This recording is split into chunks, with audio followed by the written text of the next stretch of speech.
Hey, Pacola.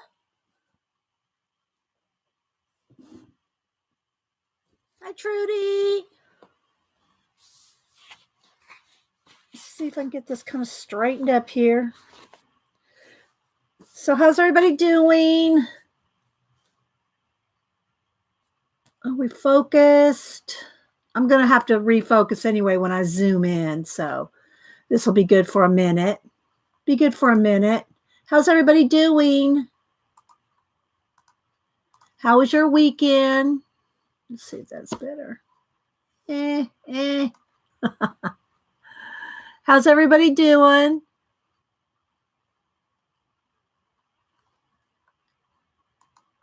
Oh.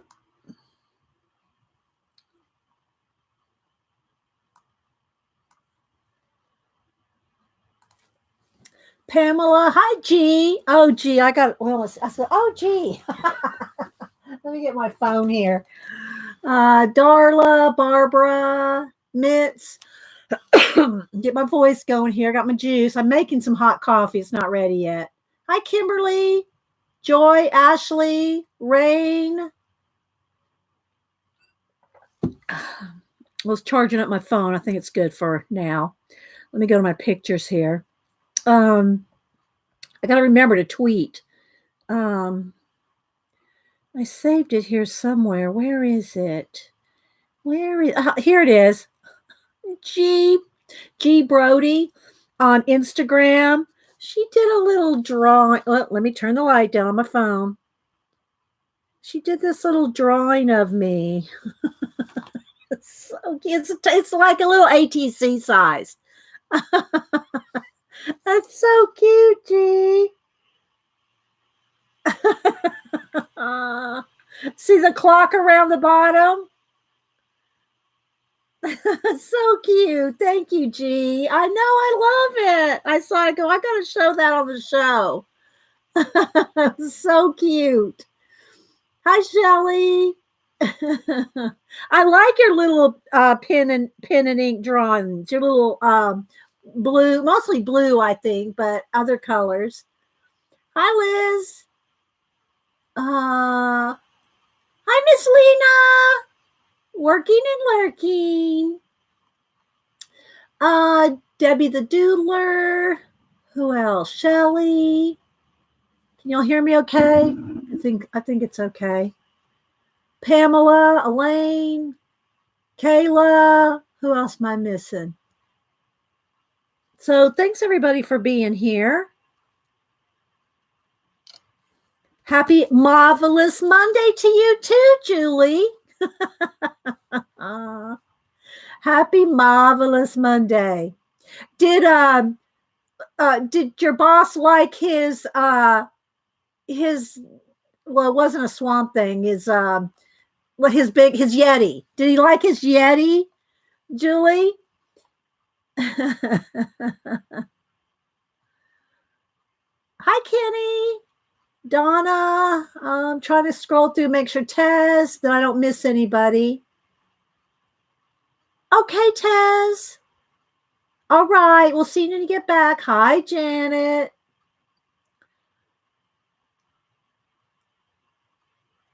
Oh, good. Finally, G. Star. Who else am I missing? Yeah, so I really like that, G. Thank you so much. Let me pull it up there again. Here. So if y'all don't follow G Brody on Instagram, well, did I turn the light back up? Let me turn the light back down. There we go. Isn't that cute? I love it. I love it so much.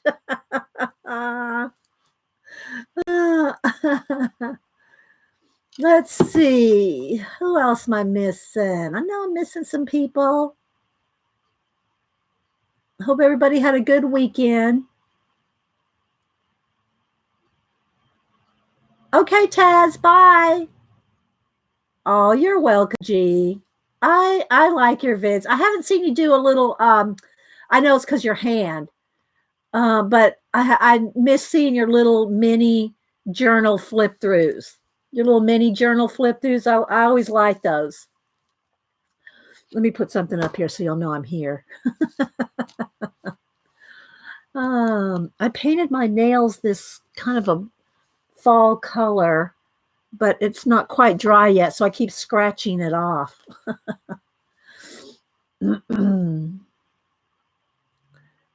Hi, Judy. Hi, Judy. I'm a worker lurker. Okay, worker lurkers. We love our worker lurkers. And Denise and Mom might stop by today. Mondays and Tuesdays are Denise's days off. So, yeah.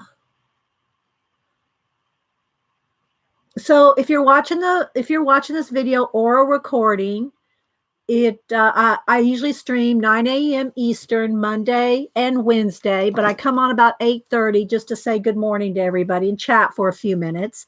So if you want to get right to the project, just slide that little bar over till you see me coloring.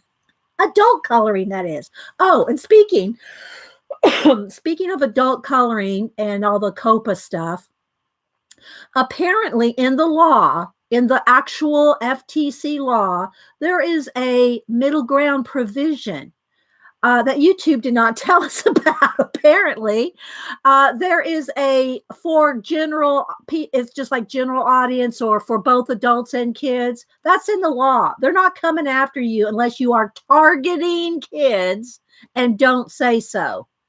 So, yeah. So, now, whether YouTube will change their check boxes for us, that remains to be seen. But the law itself, where you could get fined, is apparently they're not coming after people that are doing stuff that kids may watch, but is not directed toward kids, which we are not. We are adult channel. But so anyway, that is in the law, but YouTube did not give us a checkbox for that. So we'll see what happens with that. But anyway, so everybody can calm down a little. Let's take it back a notch. Oh my gosh. Okay, let's see. Hi, Eileen. Who else am I missing? Oh, I do like them, G. I do like your little mini art journal planner type videos. Yeah, exactly. So anyway, yeah, I thought I'd pass that little tidbit on that I learned over the weekend from some of the lawyers that are on YouTube. Let's see. Oh, thank you. Thank you, Donna. Glad to have you. Glad you enjoy them. So I'm going to work in, y'all know I love me some Laura Rafferty. So I'm going to work in her circle portraits. Hi, Barbara. So I'm going to do a fall page. As you can see, the colors that I chose here. I'm going to do this girl here. I'm going to do her in fall colors. I'll probably paint the background black so that I can do a color halo around her. Janet. You and Eileen, y'all crack me up. Through the July watch the color. Yeah, I like my Kirby. Kirby's got a new one coming out, I think in March or May, I forget. But Kirby, I do have it in my to buy cart on Amazon. Kirby's got a new one coming out. I guess he just needed a break. Can't blame him. What did he do? About 8 of them or something? No, 6 or 8. So anyway, but he has another one coming out in either March or May. I forget. So anyway, but everybody, how's everybody doing on getting their prep done? If you're in the U.S. for Thanksgiving, I've got to make a potato salad on Wednesday. Hubster's making the turkey. We're going to be with Denise, Thanksgiving, and then hi, Jean. So we're looking forward to that.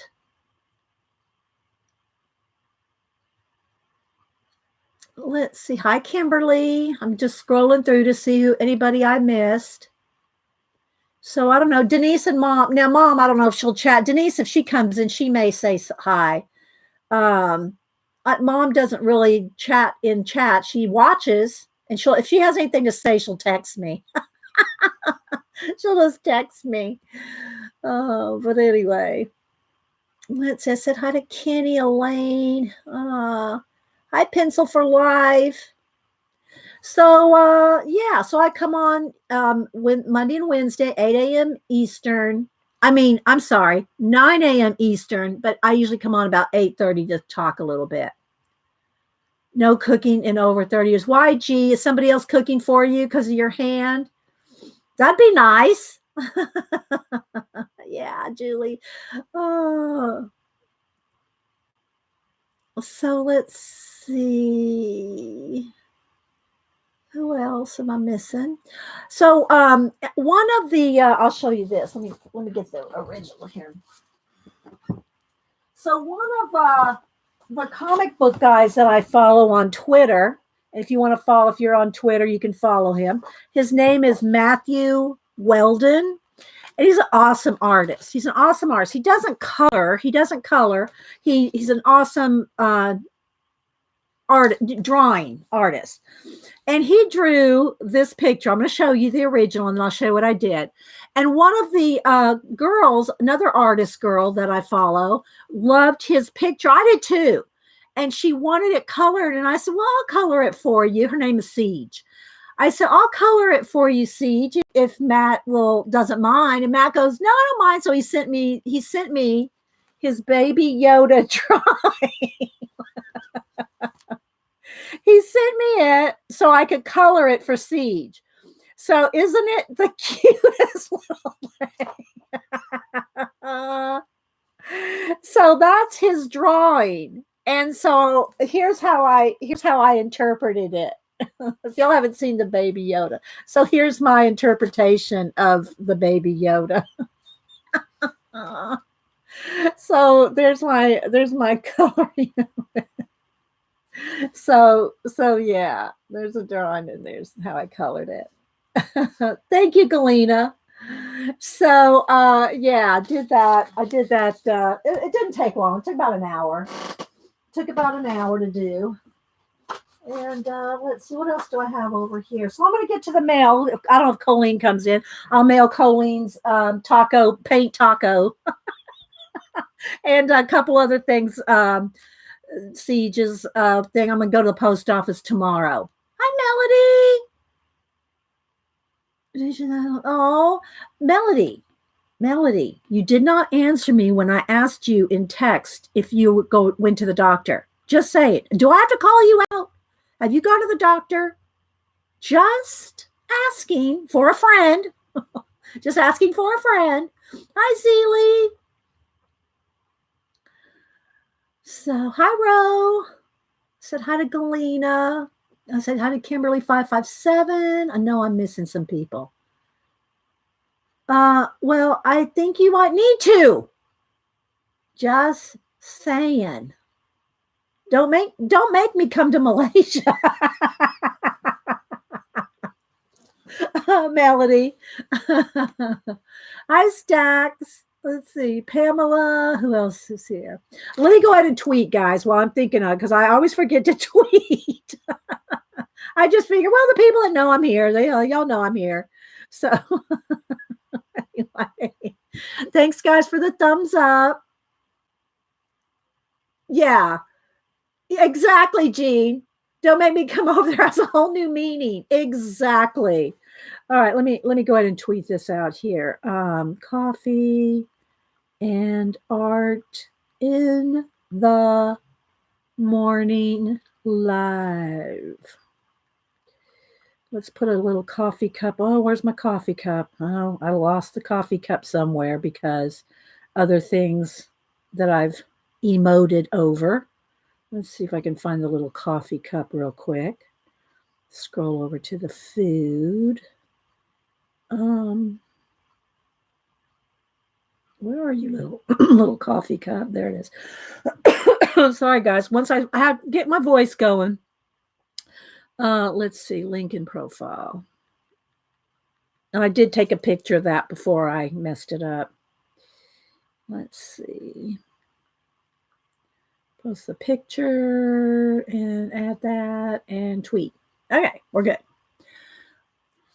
Let's see. Hi, Nancy. Good juice. Let me go run and get my coffee real quick, guys. I just made a fresh pot and then I forget it. Let me go get it.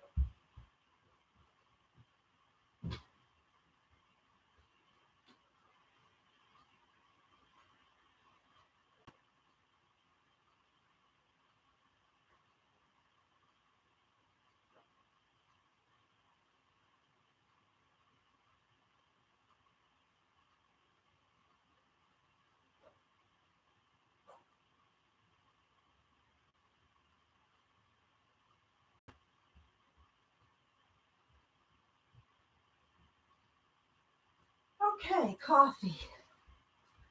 So again, if you're just joining us and you missed my little announcement at the beginning about that in the COPA law, there is a middle ground that covers people that make videos just for general audiences, not directed at kids, not necessarily adult content, but are just made for everybody, that YouTube does not give us a checkbox for yet. So hopefully, watched a bunch of the lawyers and stuff over the weekend. So hopefully the panic will be averted. So let's see. Who else? IB. And even I saw, what was it? Mike Deacon did what was it called? Copa Apocalypse Copa Elix instead of Apocalypse is over or something like that. So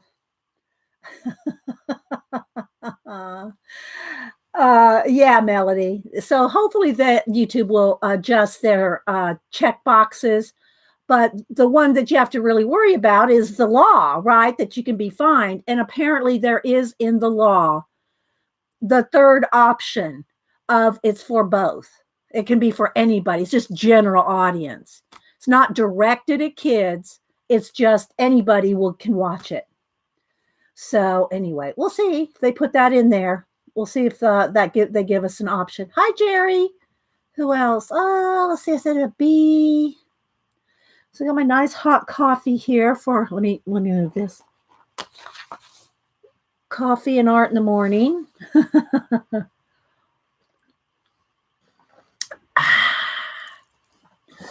Okay, hi, Kathy. So, yeah, so we can go back to the non-panic mode. There's some good lawyer videos out there if you want to put that, in your search. Hi, Robin. Karen, Patricia. Okay, Melody. I'm going to be texting you, Melody. Do I need to? I can't come down there and make you go to the doctor, but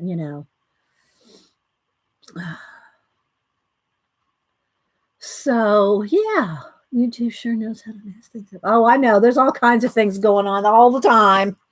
Okay, so let me go and get started. So we're going to work in pan pastels today. I picked fall colors to do Laura's page. I'm going to zoom in. Why is it changing lighting? It shouldn't be. I don't have it on. Let's see. Let's zoom in a little bit there. That'll be good for the overall. And then when I go to do detail, we can zoom in even more. Okay. So probably when I start painting the black background, it will help the lighting a little too. All right. So let's see here. Let me get a brush. Let's get a nice little brush here.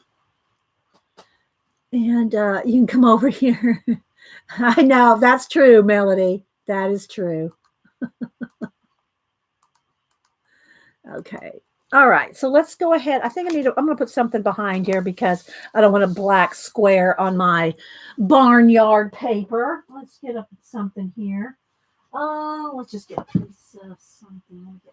Let me pull something out of one of these sketchbooks, a large sheet of paper to put behind it. And I do. Oh, I got to tell y'all this too. Jean knows about it. Ian can't be here today. He had something else he had to do today. So, but he did text me because he couldn't be here. But I didn't show him the picture. So I can't. Well, let's see if I can get a picture of this. I did take a picture. So if y'all remember last week, let me get a camera. Last week, let's see where's a good angle. Maybe there. When I had the spot of light on my big poster, when I was doing the big, huge 24 by 36 poster, and I kept having a glare, and Ian said, use some tracing paper as a diffuser. So I said, well, okay. Now I made two, so I can show you one, and I'll show you how I have it hung up. And then Jean, in her infinite wisdom, whoa. Don't have all that far. Hang on, guys. You know, I'm probably jiggling the camera every which way. So Jean said, why don't you use an embroidery hoop with the tracing paper and make a diffuser? So as you can see, there's no glare. Well, you can't see because I'm pretty zoomed in. But so I made two of them. I made my own light diffusers. So I'm calling it my Ian Sassy Pants light diffuser. And here's the picture of how it looks over here. So you can see I have a phone. I have a cell phone arm thing right there. And I just clamped it on the diffuser there. So I've got three. You can't make, yeah, I think you can see it. I have three lights over here with daylight bulbs. So I have three lamps on this side with the daylight bulb. So I clamped that and I have my little diffuser. My Ian Sassy Pants light diffuser. And this one's the same size as this one. I made two of them because I have the other lights on the other side, but so far that one's not giving me a glare. But anyway, well, it's really not me. It was between Ian and Jean, Sassy Pants Jean. The two of them concocted between them this. So now, so if you want a light diffuser, you have to have, now this is a doubled over sheet of a large sheet of tracing paper. Large, extra large, like a big poster size tracing paper. Folded in half. So it's double. Or you could just get two sheets and put two in there, but that's double the sheets right there. Okay. Yeah, the hoops. Now I used to have them around here, but I think I got rid of them years ago, back in the cross stitch designing days. But anyway, so I think they were $2 each at Hobby Lobby. So I got two of them, and I already had the tracing paper. So for $4, I made two Ian Sassy Pants light diffusers. Oh my goodness. Okay. So there we go. Yeah. So I am really looking forward to coloring this in fall colors. I haven't seen Laura yet. Maybe she'll stop in. Let me show you Matt Wheldon's art again. So again, this was Matt Wheldon's Baby Yoda. And I colored it for Siege, who wanted it colored. So let me tilt it so it's not it's not light, because I've got my light adjusted for white paper now. So yeah, so I did the Baby Yoda.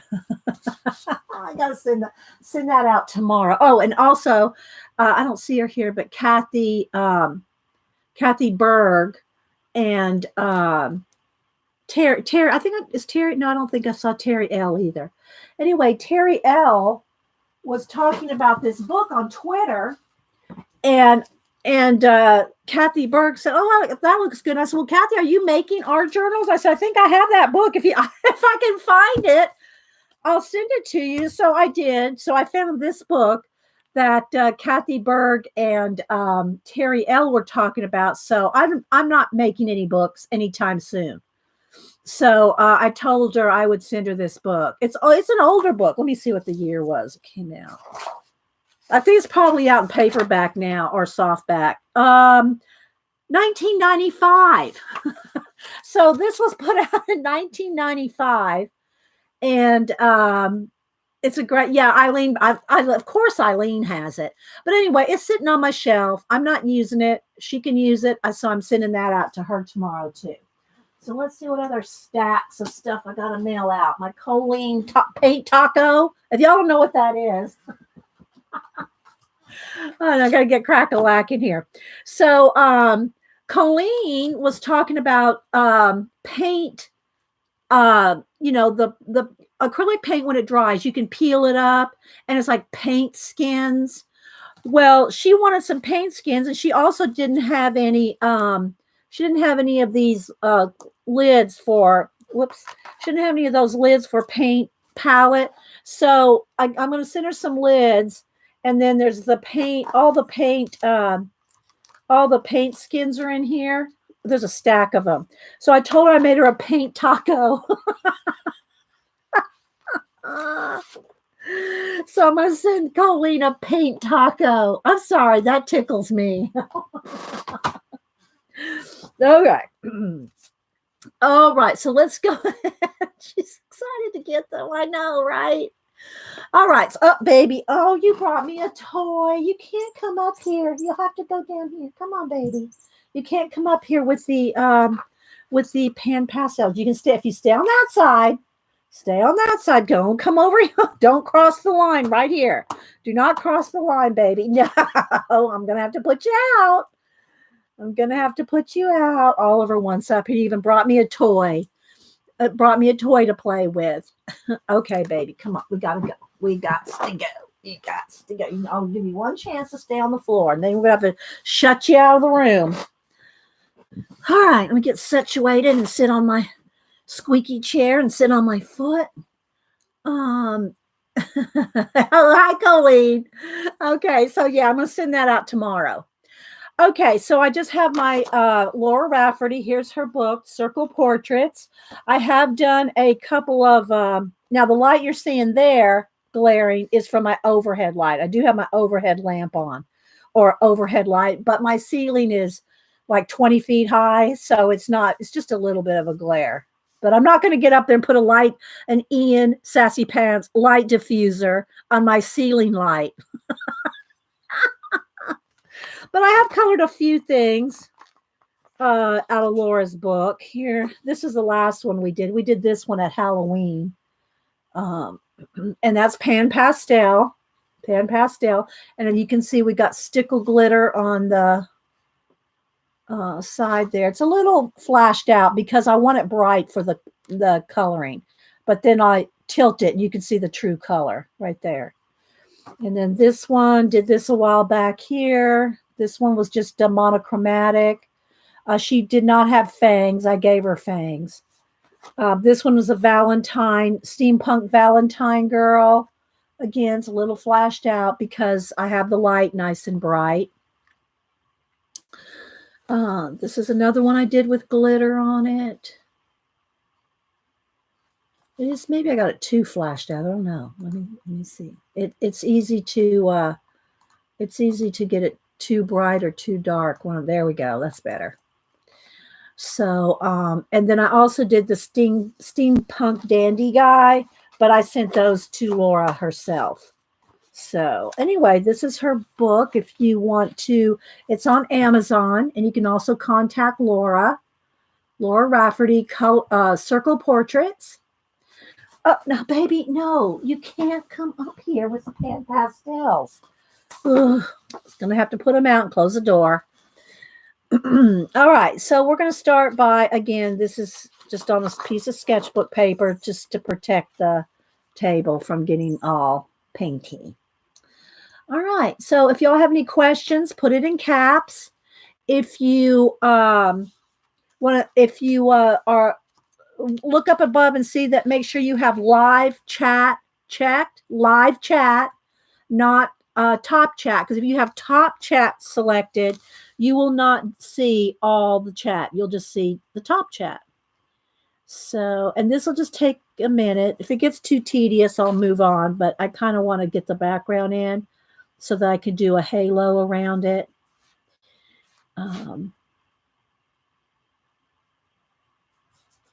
It shouldn't take much. It shouldn't take 5 minutes or so. Hi, Amy. Okay, so let's move this over here.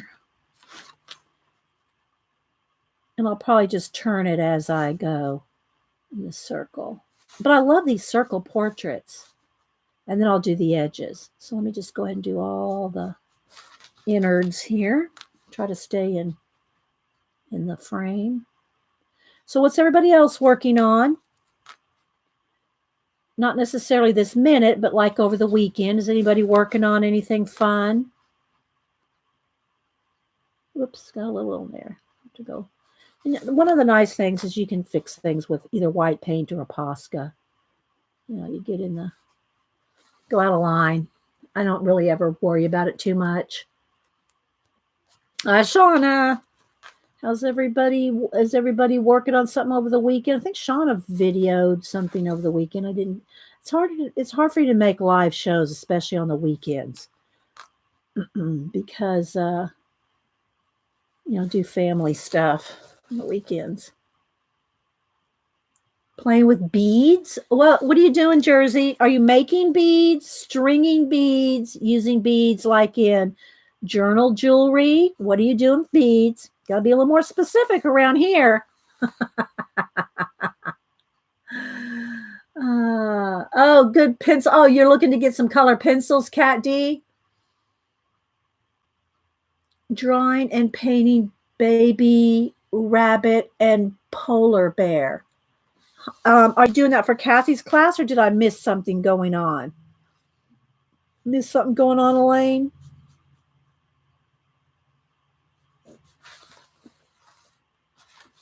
Making dangles, journal jewelry. Okay, yeah. Okay, yeah, fun. Robin is doing jigsaw puzzles and finished a readathon. I don't even want to know how long your readathon was, Robin. Well, I do want to know, but you know what I mean. Yeah, Shauna, see, I'm out and about those times. On the weekends are hard because I'm either going up to Denise's or, doing stuff, getting out of I got to get out of the house sometime. I have to get out of the house sometimes. So, yeah. Because I don't have neighbor friends or anything like that. So, I have to get out and have human contact every once in a while. There's Laura. There's Laura Lou. We're going to do we're working in your book today, Laura, and we're doing a fall page, fall colors, I should say. Painting the background first. You'll know I like a black background because you can do so much on top of it. You're reading book 500 for the year, right, Robin? Not for the weekend. Book 500 for the year, Robin. All right, let's see. I'm just going to get right around this Celtic knotting.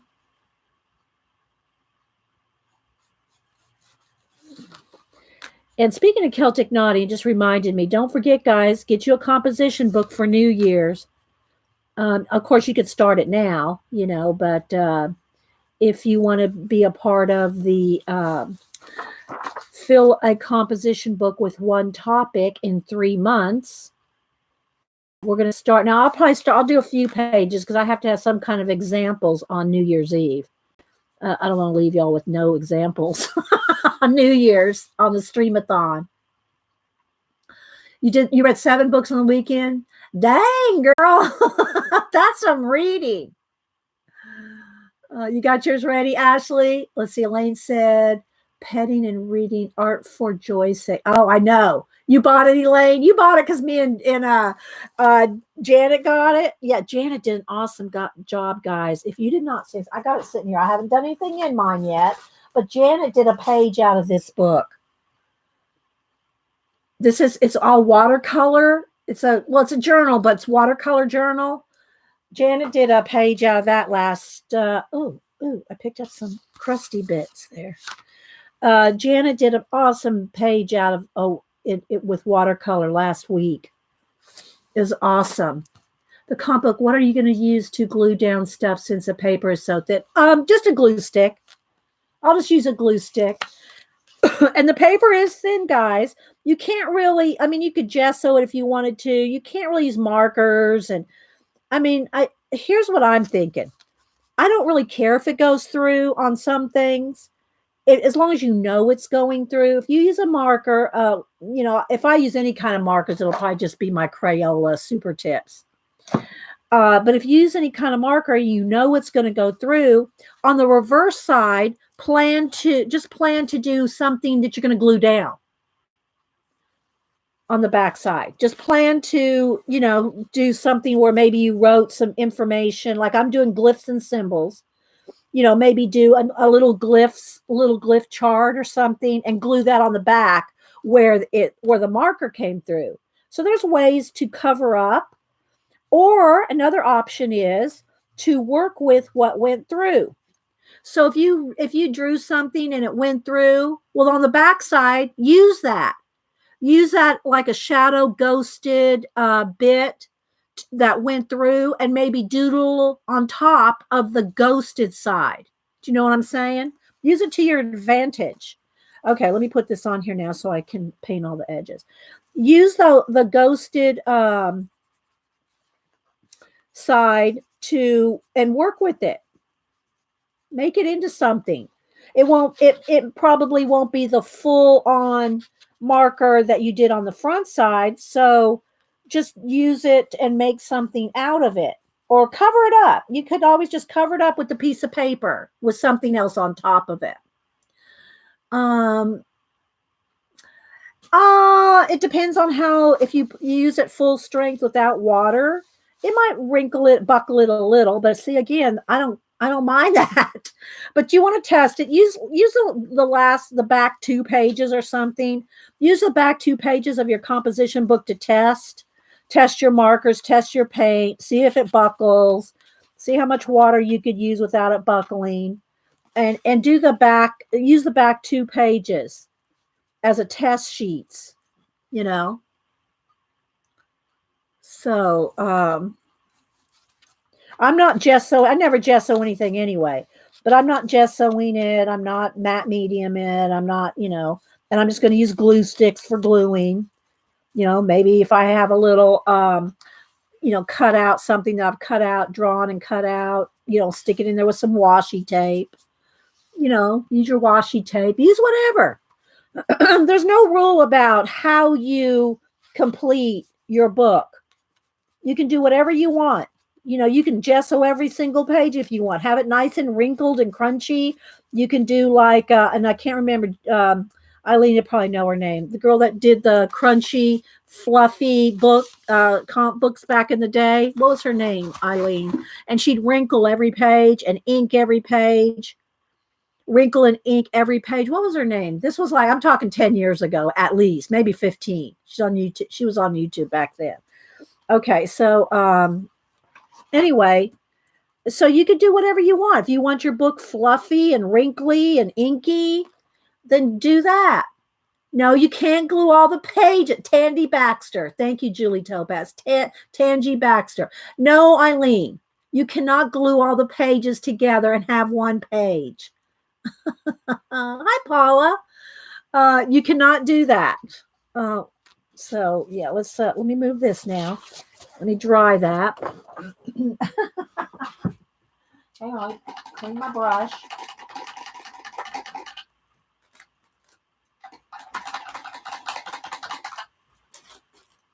Okay, let's dry this real quick.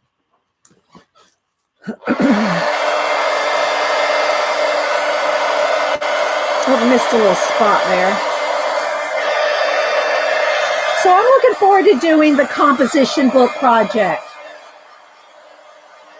I think Janet and I said do something like hashtag it something simply like Comp Book 2020. Comp Book 2020. I missed a little. I'm just going to do that with my finger. I missed just a little spot right there. Comp Book 2020 will be the hashtag.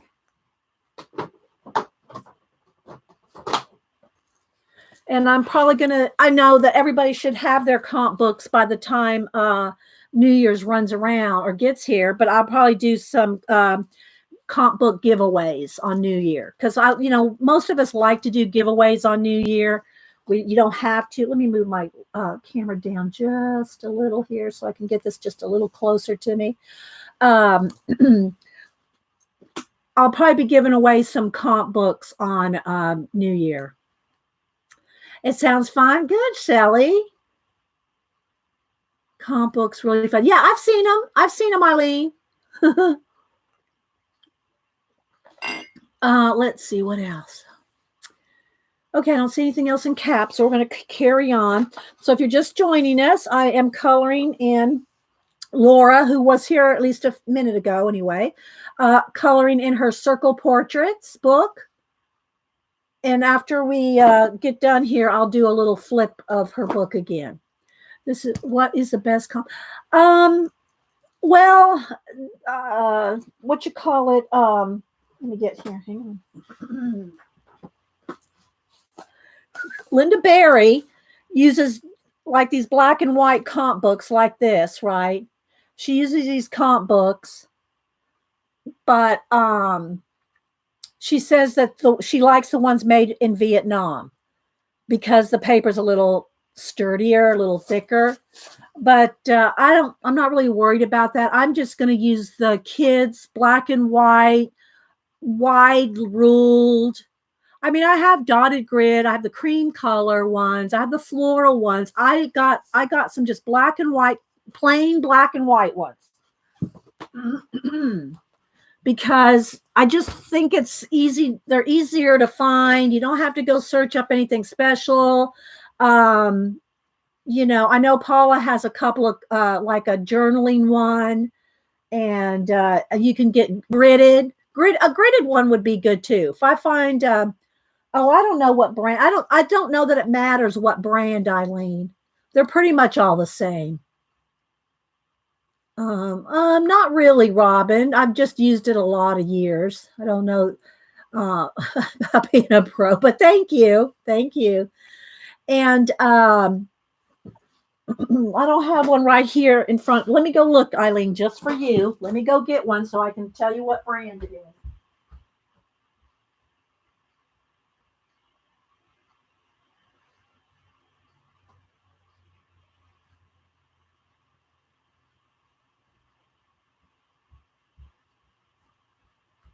I think I got this one. I don't know if it was Walmart. No, you can get them at Walmart, Hobby Lobby. I might have picked this one up at Hobby Lobby. Pack-On. They're just wide rule, plain old composition books.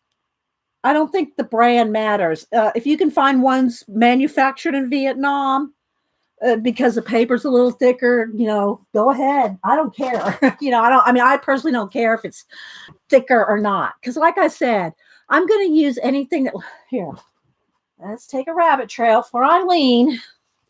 Let's take a rabbit trail. So let's just say you're in the back of the book here. I told you I'll use the last two sheets. Use the last two sheets for a test. So let's just say you color sign. I don't know how much this is going to go through. The Mead ones are made in Vietnam. Okay. So let's just say you do something on one side. This marker's running out. Let's just say you want something on this side. Okay. And you can see it through the other. Now, in this case, it didn't really even go through. I was hoping it would go through a little more, just so I could do a little test. Let's get another marker. Maybe that one's. Oh, you know what? Well, no. Let's go ahead and do this. I'll go over it again just to make it kind of go through.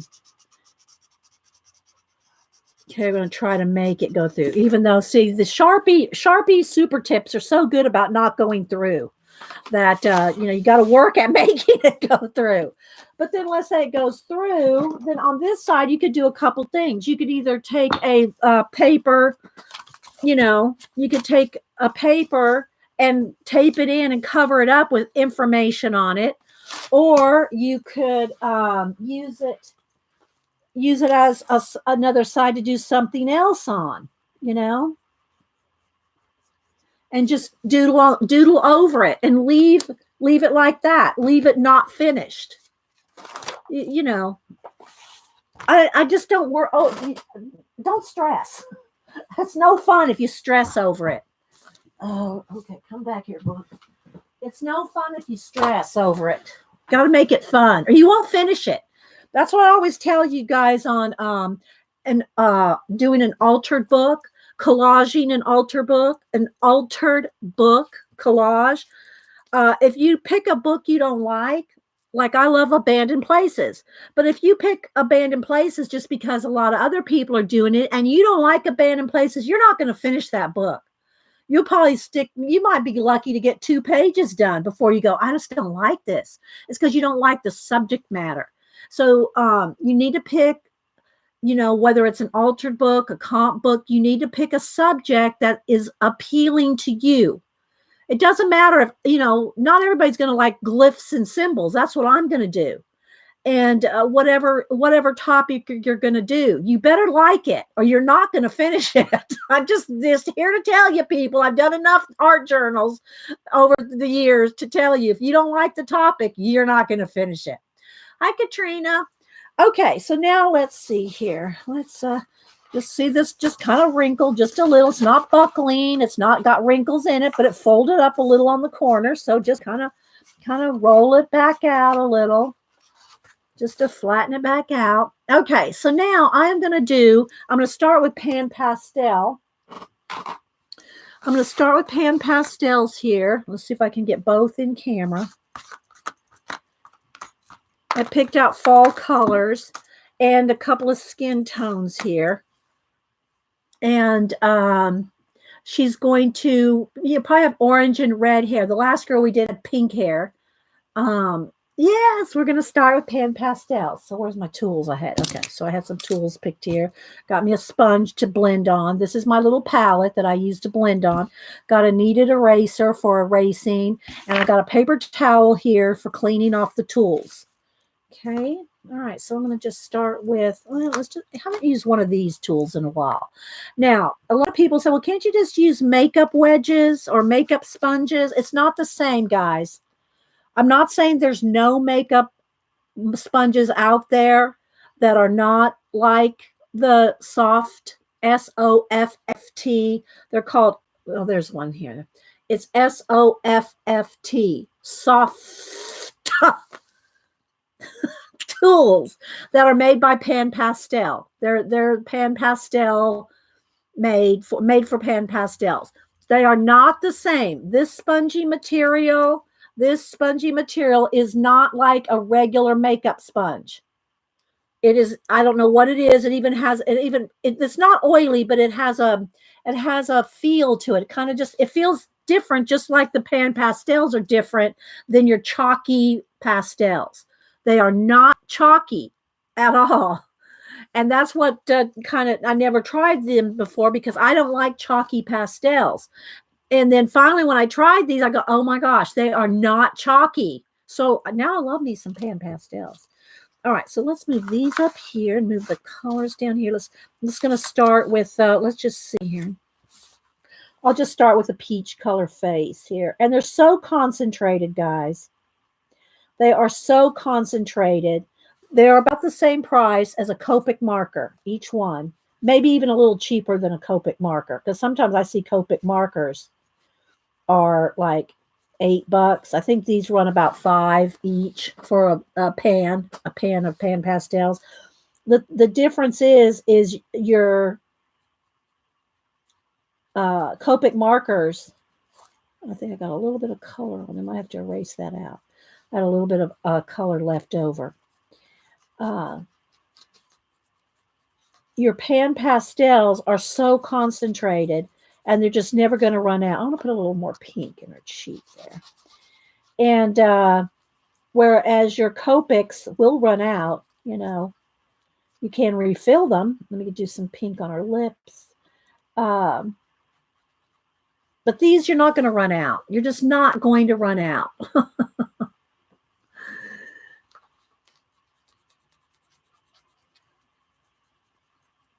right, I'm just going to get some on here, and then I'm going to go in with one of the bigger tool and kind of flatten. There's our neck right there. Just going to shoulder here. I'm just putting a little pink and a little peach and just kind of blending them together.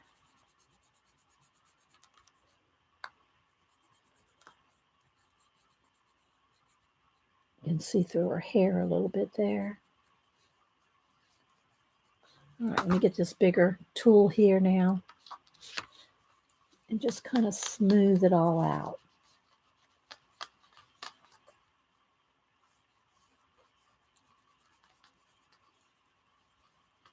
And this paper is just like, it's like a heavyweight cardstock. It's nothing, it's not a special paper. I mean, I don't know. Laura could probably tell you if it's some kind of special paper. All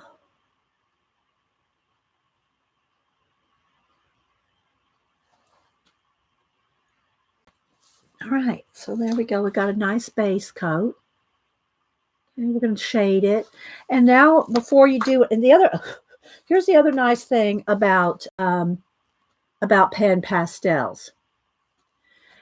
Isn't as long as you haven't sealed it yet, as long as you haven't fixatived it yet, it's 100% recycled 100-pound drawing paper. Thank you, Laura. It's a good weight. It's a good weight. It's not like Create Space paper, which I work with that too. Bennett Klein's books are on Create Space paper, which is essentially copy paper from Amazon. But I work with that too. I'll watercolor on it and I'll, marker on it, especially if they're just one-sided. Then you can really work on it. You can really do a lot. Hi, Michaela. Let's see who else. Can you use these pens in this is a regular coloring book, Michaela. Yeah, this is Laura's book right here. Circle Portrait Color Book. Yes, you can use them you can use pen pastels on anything. Hi, Scoobs. I usually miss Scoobs. I'll go back, I'll scrub through my chat, and I'll go, oh, Scoobs was here. I didn't say hi to her. She's like a sneaky little one. She comes in, says, hi, guys. Gotta go. I'm just sitting here cleaning my kneaded eraser a little bit. So that's one of the nice things about pan pastels is you can erase them.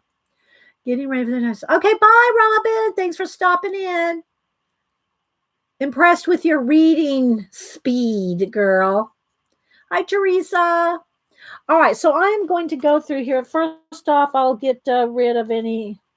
I got a little something right there, and it's like a heavier mark. I'm not sure what I did. I might have to get my electric eraser. That's another thing too that's nice is you can have your electric eraser, which really just means battery operated, and get tighter areas. So I got something on there, I scratched something on there. I'll probably have to paint over it or something. But you can use this for like highlights and hair and different things. So I like having the yes, you're the infamous lurker. Yeah. So now, if I want to get certain areas, like around the eyebrow, okay, so I didn't have to worry about, trying to get around those highlighted areas. I can just go back in and erase them out. Okay, maybe a little bit down the nose there, just a little there, a little on the, lighten that up. So you can just go in and lighten up or, erase out your highlights. It's just kind of nice to be able to do that. Okay, let's see. I'll put a little bit of highlight on her cheek right there. And you can blend it all in. You can get your tool back in there and soften it or whatever you want to do. Maybe have a little bit of a shine on her shoulder right there. Maybe I might need to, I don't know. Is it okay? The lighting okay? It's just light right now because we're doing a light color. Okay, so I'm going to stop on that for a minute. I'm going to put some shadow and everything else in there. But okay, so here's another benefit about pan pastels. They work with color pencils. So you can do something like, I haven't decided what I know. I want her hair to be the oranges and reds and oranges. That's just what I want to do, and I want it bright. I want it to be fall colors. So I think I'm going to go ahead and do orange. So here's one of the nice things about pan pastels is how quickly you can cover something, and then you can go back in and shade. You can either shade more with pan pastels or shade with pencil. All right, so I'm going to want her hair to be orange and red. So I'm going to cover the whole thing. And I don't really care if I go out of lines over here. I can either erase it out or cover. I'm going to put a kind of a halo around it anyway. So a gold. I did pick out the gold. This is the gold one. And I'm going to put a gold halo around the whole thing. So I'm going to start by just doing all the hair a nice base of orange. Now, imagine if you were doing this with color pencil.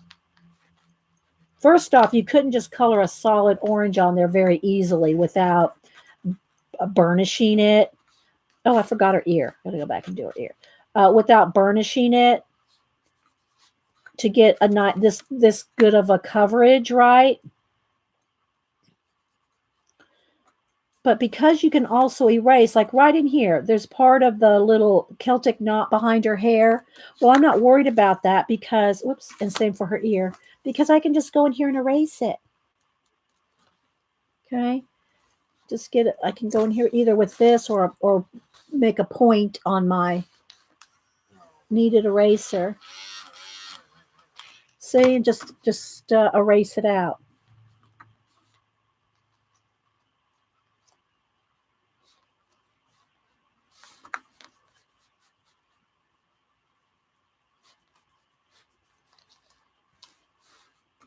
So just want a nice orange base. She's going to have orange and this darker colors shadowed in there. And again, if I want to erase anything out, highlights, I can just erase out the highlights. I wish I could make pan pastels in small pots so it could be more affordable. Well, really, I mean, like I said, they're not cheap, but they're not any more expensive than a Copic. And you don't have to get them all at once. You can, get the portrait set. You can get them one or two at a time. And they're never going to run out. You're not, unless you're doing huge murals with, huge giant portraits on huge pieces of paper or whatever. These are not going to run out. They're just so pigmented. They're so pigmented. Tell your family that's what you want for Christmas. Put it in your Amazon cart or tell them to give you Amazon gift cards. And that's a little more orange than it is showing up on camera. It's showing a little bit more yellow on camera, but it's really, this is pumpkin orange. It's very bright orange. Okay, so now let me go back in here. A little bit of pink and just get her little ear in there. Okay. We're going to shade around her face and everything a little bit. And I will probably have to go outside and spray at some point. You do have to fixative them. You do have to spray them with a fixative. Yes, I'm so excited about the streamathon.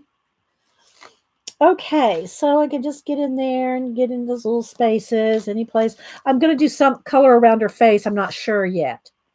Not sure what I want to do around the face.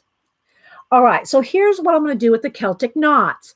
Instead of going in there and coloring all those knots one by one, which I'll still shade them. I will probably still shade them, even though I'm going to color them too. Is the nice thing that you can do now. I have to decide what color. Do I want it? Let's see. I'm going to do. Do I want to do it this color? I'm trying to decide because I'm just imagining the background and all the different areas. Okay, I think I'm going to do it this coppery color. All right, so I'm going to clean off a little bit of the orange off my thing. Oh, you know what? I think I'm going to use something smaller. Okay, so I'm going to take this copper color and I'm going to go over the whole Celtic knot. There's spaces in between, and I'm going to color those black. But here's the thing. I'm not going to have to color individually, even though I probably will shade. I probably will shade each knot or each line in the knot. But I'm having just to get a base on here. I can do the whole thing at once. And I don't really care if it goes out of lines. Again, I can erase that off. And I'm going to put a gold glow around it anyway.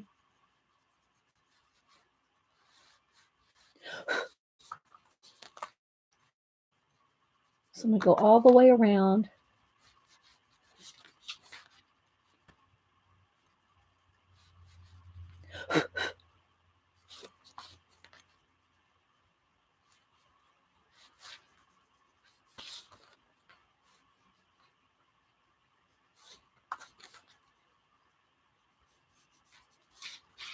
Hope I'm staying in frame while I'm doing this.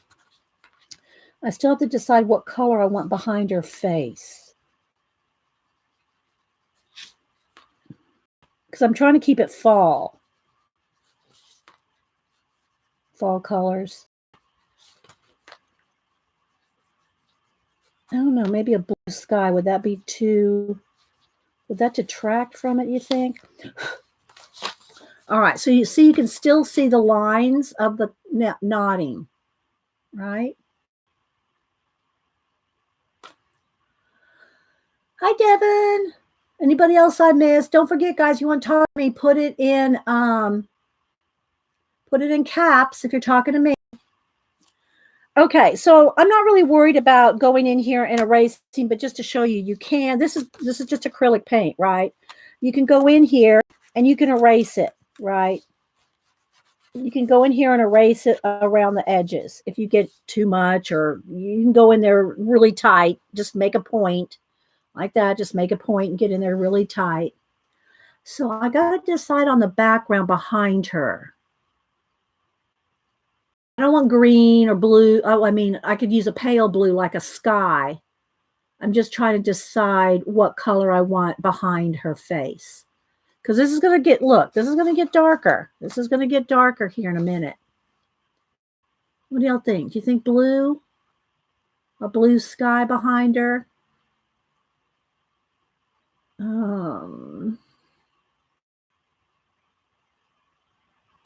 Okay, no comment on the sky. Hi, Lulu. Hi, Rose, Shelly. Yes, you do have to fixative the pan pastels, Rain. Yeah, I think so too. Okay, we're gonna go with maybe a baby blue. Let's see here. Just a nice light blue. Here's a nice light baby blue. Probably won't show up very much. Let me see. Another blue. Or maybe, you know what? You know what I think I'm going to use? I'm going to use this kind of turquoise color.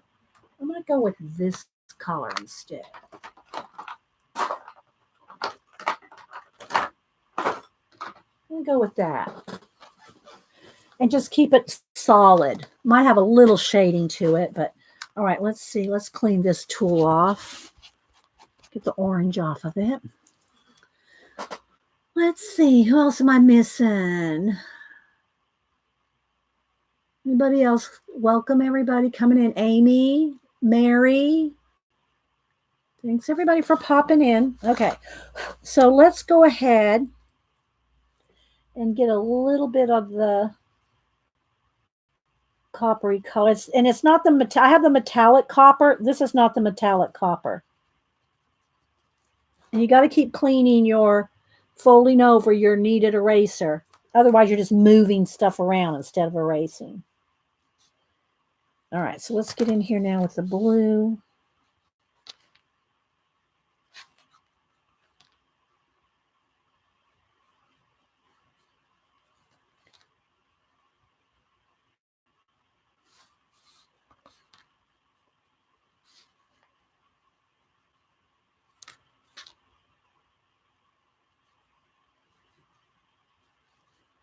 You just get such a nice, smooth, flat color as a base. Again, this is my base, guys. I'm going to turn it over so I can get right in here. You know what? I think I'm going to go with my pointy tool. I mean, it's just easier to get in those little tight spots. I'm going to clean this tool off here. Get in here a little tighter. I go in with pencil to do the shading, the bulk of the shading.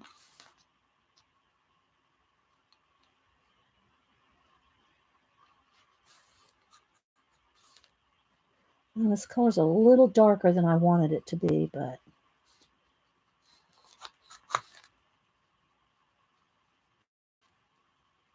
we'll work with it.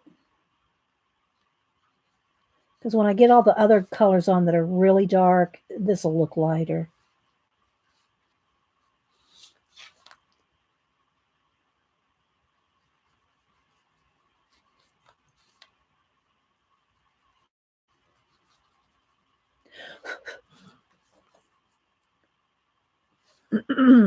And again, I'll have to go out at some point when I decide I've got my base done with the pan pastels. I'll go out my front porch and spray. I don't spray anything in the house.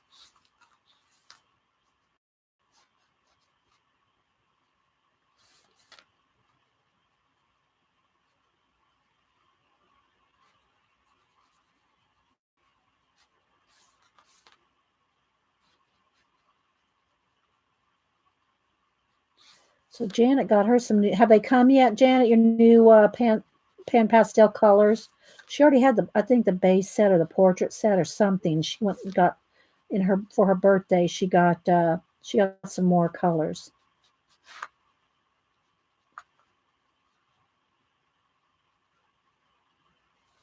So I might want a little bit of light around her face. Let's see. Do they did come, but I'm thinking about returning them. Many duplicates? Oh, duplicates from the two kinds of sets you got? Yeah, then if that's the case, then I would too, Janet, just buy them individual. Pick out the colors that you want individually, you know. All right, that's a nice color. Let's move that out of the way. Now I do kind of want, where's my eraser? Let's clean the eraser again. Got to have a clean eraser. Hi, Holly D. Let's see, Lulu. Who else? All right, let me again, just, I'm going to turn this over just to kind of roll back the corners just a little. All right. I'm going to get right up along. I want a little bit of light right along her face. Just a little light glow around her face. Very subtle.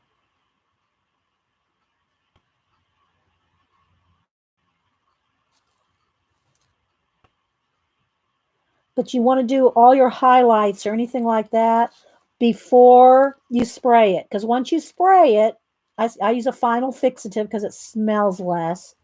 Once you spray it, you're not going to be able to get it back. You can always paint things out. Don't get me wrong. You know me, I'll paint anything out if I don't like it. But you want to try to have everything where you want it before you spray it. And I just got to keep cleaning this because you're picking it up.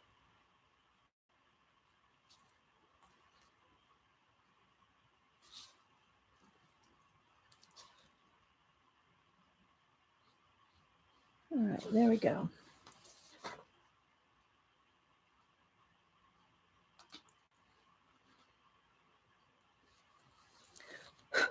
Okay, let's see. Let's go ahead and get into her hair. I'll probably do her earring with the gel pen, a gold gel pen. Okay, let's see. I'm going to do the inside. Let me go ahead and do some just to show you. I'm going to take a black pencil, my black Prismacolor. Let me get one here. Let me move these trays off the table so I have a little room.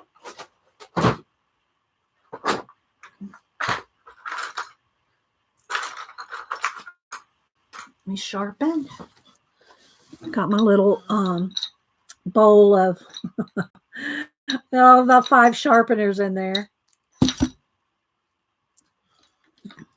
I just usually just pick one up.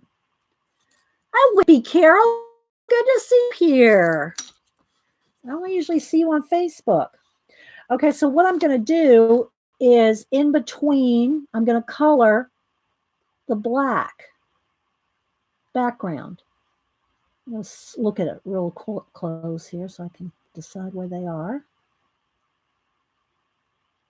So I'm going to color the background behind the Celtic knot.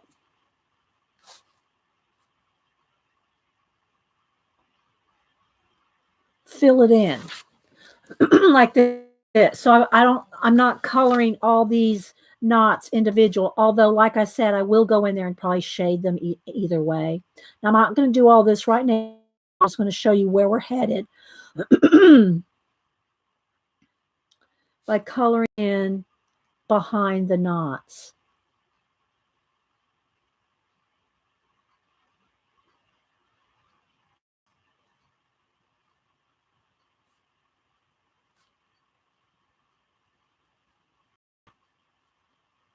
And again, this is Laura, who's here. She was a minute going away. Laura's color book, Circle Portraits.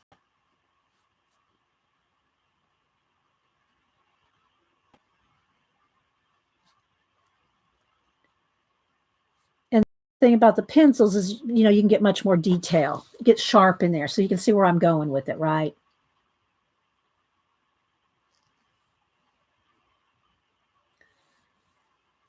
The knots were so hard. Oh, I was going to ask you if they were hard to draw, Laura. I was saying, I bet those are hard to draw, especially in a circle, you know?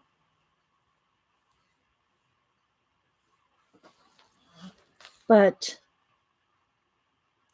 we'll shade them as well. But but the background's going to be black. This is just an easy way to get them going, is with a base of color, and then you can go in there and do the background black.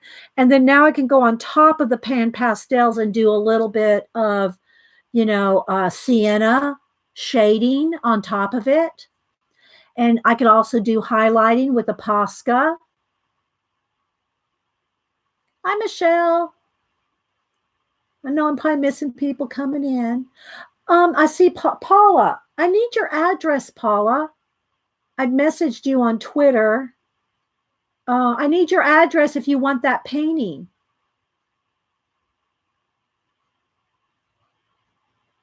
Here's my email again. You probably have it, but I'll put it in here anyway.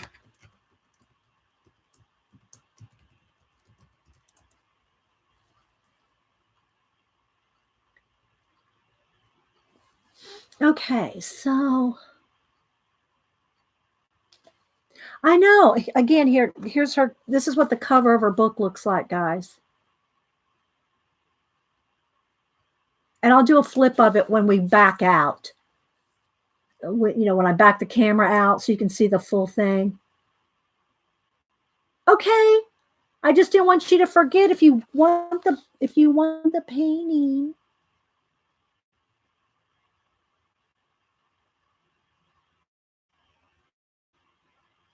I've had it since 2011.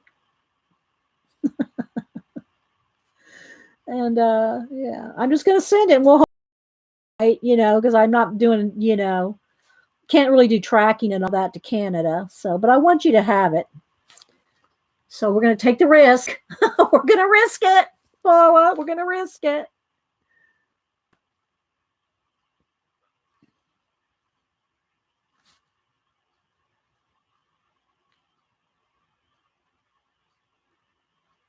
All right, I'm not going to go any further than this right now because I wanted you to see where we're headed. This is where we're headed. I know you wanted it back in 2011, Paula. Okay, so let's see. What do I want to do next? Let's go ahead and do a little shading in the face.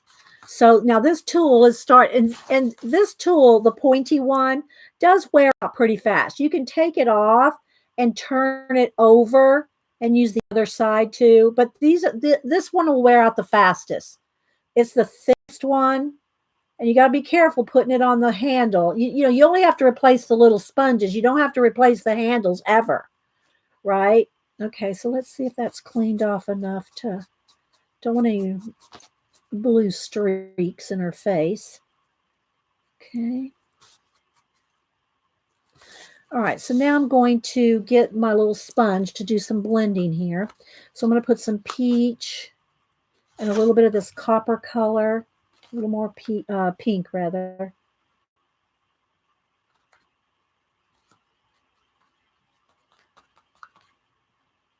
I don't want it too dark at first. All right. So let's see if that's dark enough. No, it needs to be a little bit darker. Just the shadows. And again, most of the shading I'll do with pencil. But we'll put a little bit in here. Like she'd have some shadow maybe where her curls are making a shadow on her face.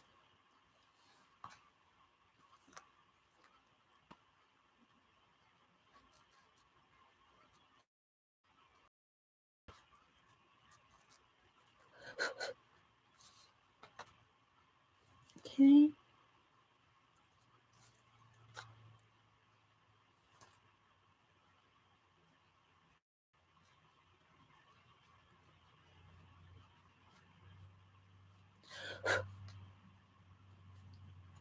Turn it over here.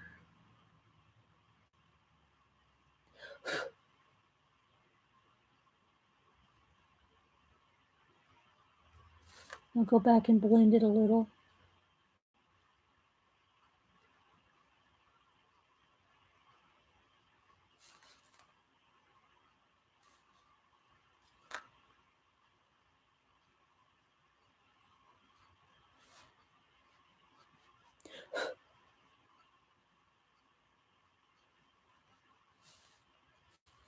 I think I have a hole in it now. Okay, let me switch this out. I have a hole in it now. Does the pastel chalk make your hand? No, that's what I'm saying, Whippy. Well, you might not have been here. I was saying earlier, it's not like chalk. It's not like they're not chalky like pastels, regular pastels. They are not chalky at all because I don't like those. I can't stand the chalky. Let's see. Let's go to this. Well, maybe I'll dig around here. They're not chalky at all.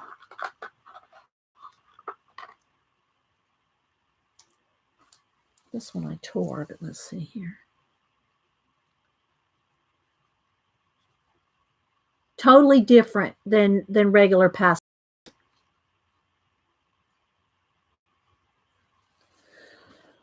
Okay, let's see here.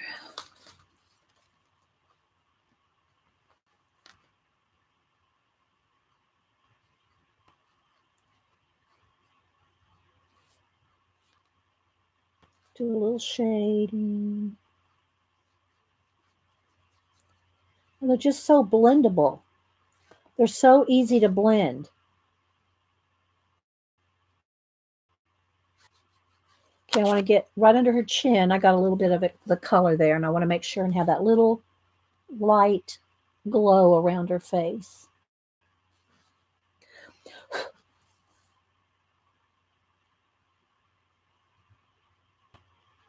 Laura said, I drew over 400 self-portraits in high school. I started out terrible and very good. Yeah, you are. And there's some, at least I know one that's supposed to be Laura in here. I don't know how many she does have in here that are supposed to be her. But I know, I think is it the last one, Laura? Yeah, here. There's our Laura. There's one of her self-portraits in her book. Look how cute. She's cute. The creatures are cute. Y'all follow her. She has a YouTube channel, guys. Hi, Kim. Sherry Buck, hey, Dee Dee and Hale. Finally got back to work. My arm held up on healing properties. I'm glad you're better, Sherry. Sherry Bug. There's just the one of you in the book? Okay. All right, so I'm going to have a couple of little extra hair shadows here.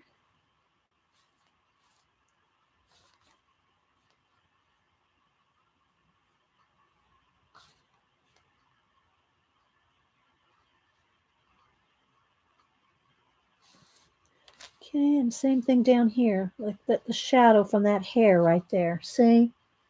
It just makes it have a little bit more real look to it.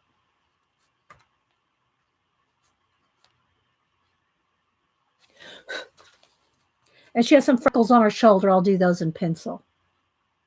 Again, this is just this is the base.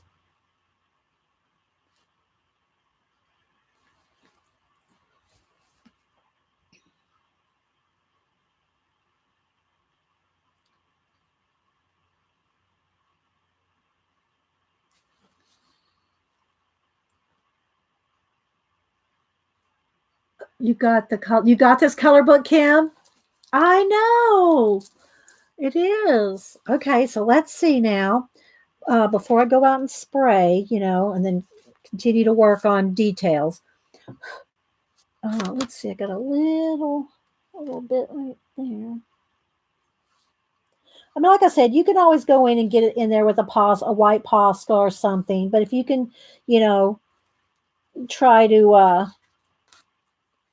get as much like you like it before you spray it, the better.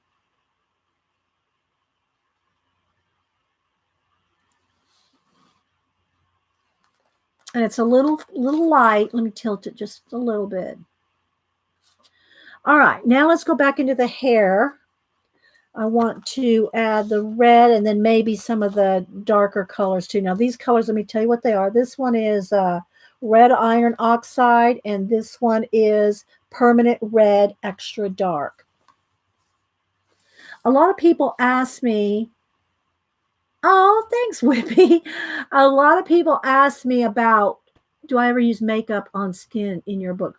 No, I don't. I use these. I don't need to use makeup. I have the pan pastels. I did try the Jane Davenport ones that kind of look like makeup. Maybe they are makeup, but they don't blend the same. They don't blend the same. So, what was I going to say? Oh, well. Oh, a lot of people ask me about the colors that I use, but most of the time I'm mixing colors, so it's not one color. So I can, like, if I'm going to go in here now with just a solid color, I can tell you what color it is, but I'm mixing them on my little sponges. And so it's not like just one color. All right, so let's see. Let's go with this color. So what I'm going to do now is I'm going to get in here on top of the orange, because remember, this is a fall colors. And, nobody's hair is probably, pumpkin orange, right? But I'm doing it because it's a fall girl, and she's going to, you can make your fantasy girls any color you want. I do pink hair, purple hair, orange hair, blue hair. You can do whatever you want.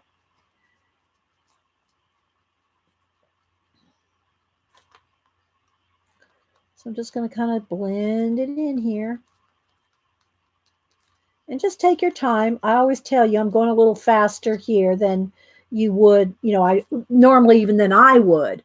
And that looks a little brown on camera. I just looked at camera. It looks a little brown, but it's a russet color.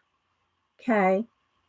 It's a russet color. And probably when I back out, I'm so zoomed in. When I back out, you'll probably be able to see the true colors a little better.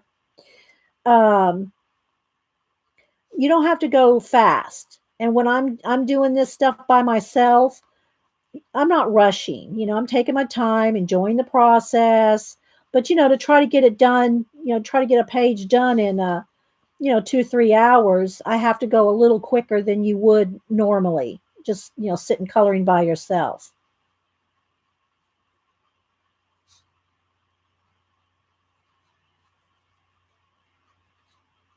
But I wanted all these fall colors.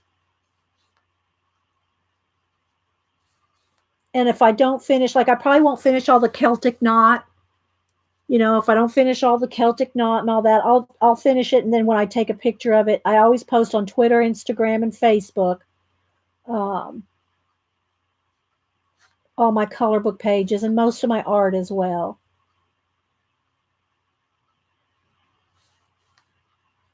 And on Facebook, it's public. I have my Facebook page public. So we don't have to follow each other for you to go see my art, color book pages, portraits, any of it. It's all public. Because I don't have a Facebook, like what they call a fan page, business page. I just have a regular old Facebook page. And to be honest, guys, I am not on Facebook hardly at all. So I check to see if somebody's messaged me overnight or, tag me overnight or something like that.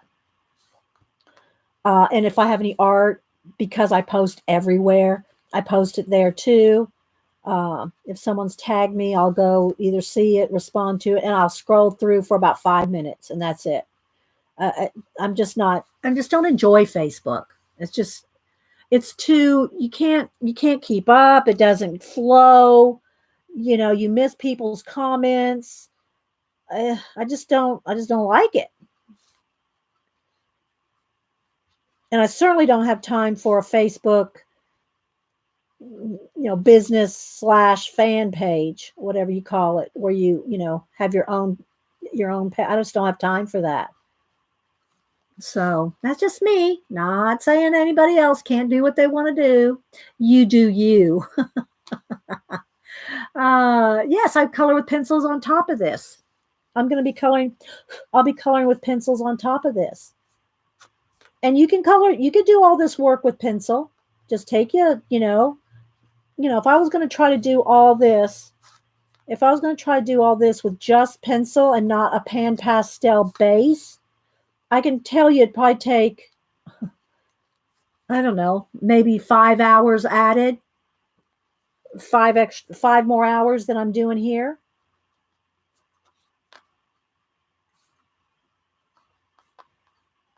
Takes a long time to do a smooth blend in pencil like this. I mean, I do it because I've done it on all my portraits, but yeah, it's not quick. So if you can do a base, and that's true. Whether before I did the pan pastels, I did washes with acrylic washes, acrylic wash bases on the color book pages. We've done Neocolor 2 water soluble crayon bases.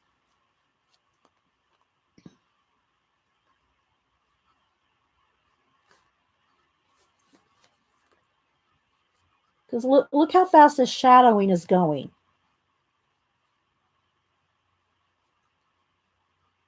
I'm just saying it's just quicker. It's just quicker. If you want to do, not that you have to hurry, but I'm just saying you can get a lot more done. What is it, baby? Oh, they're going to want to come up here. I got to watch it because they come up here.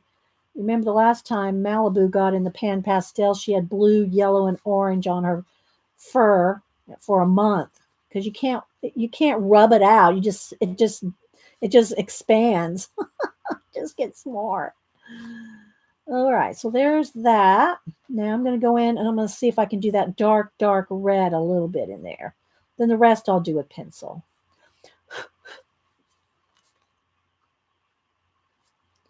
All right.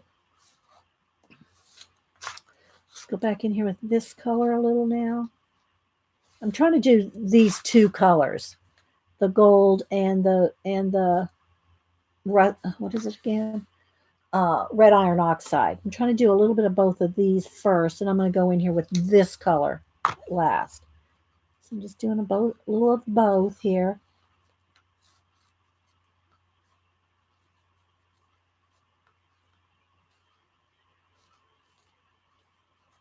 I'll check chat here in a minute. Oops, I want this one now.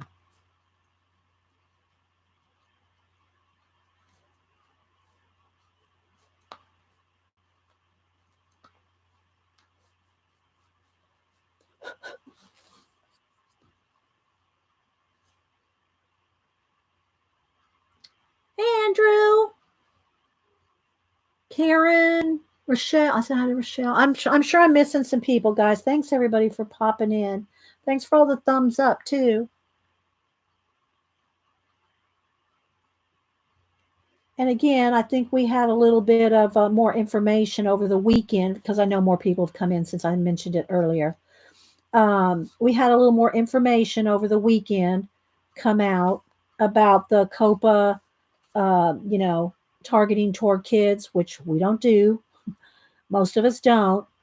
What came out is that apparently in the law, there is a provision for people that are not targeting children, but that children may watch your show, but you're not targeting them.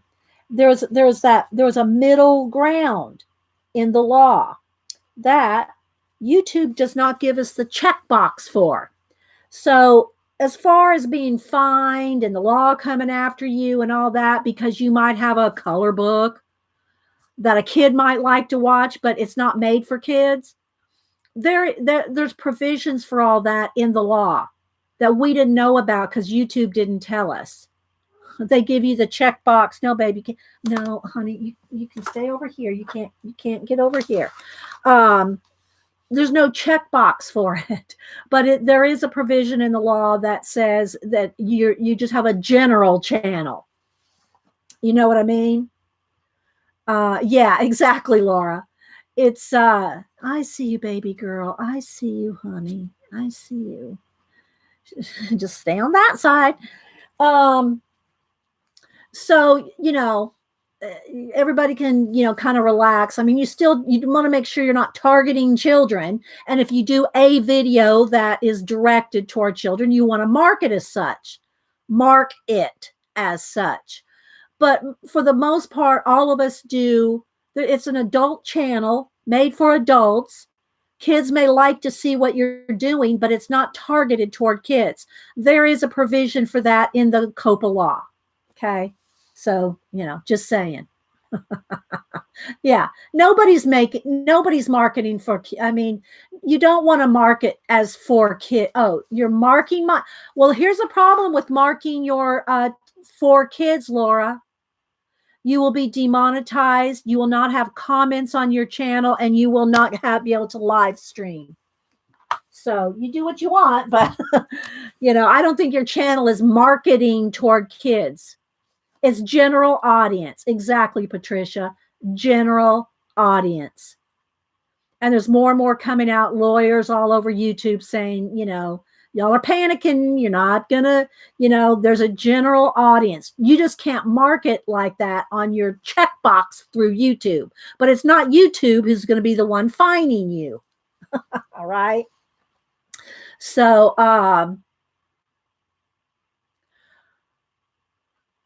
well, but you're not targeting kids. Just because you use a product that a kid might use as well doesn't mean you are targeting them, Laura. It's a difference. There's a difference. You're not directing it toward them. But, here's the thing. If there's ads on Twitch is going to be susceptible to it as well. It's not just YouTube. It's any content out there that's has ads. So anyway, Mark, my channel's not for kids. They're not my exactly. We have adult channels. Exactly.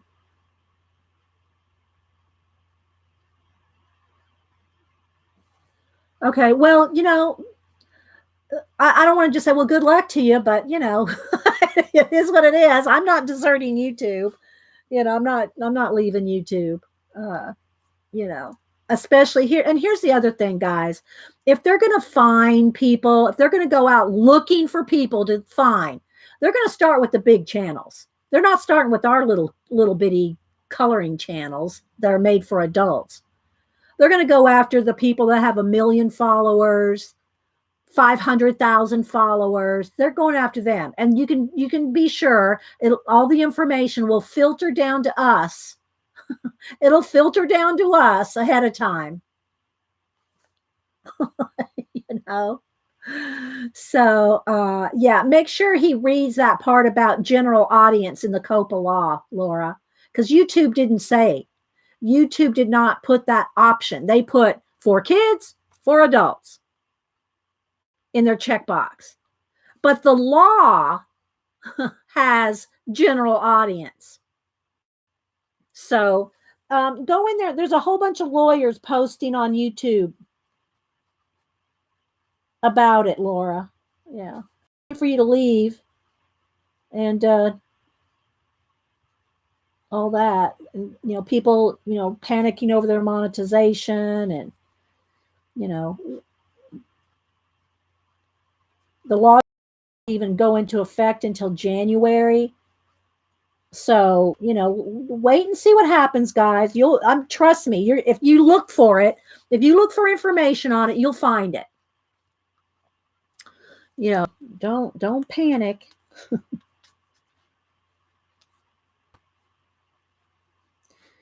I mean, it's good to be informed, that's for sure. All right, so let's see. But personally, I don't know anybody that is directly targeting kids. But then I don't watch those channels.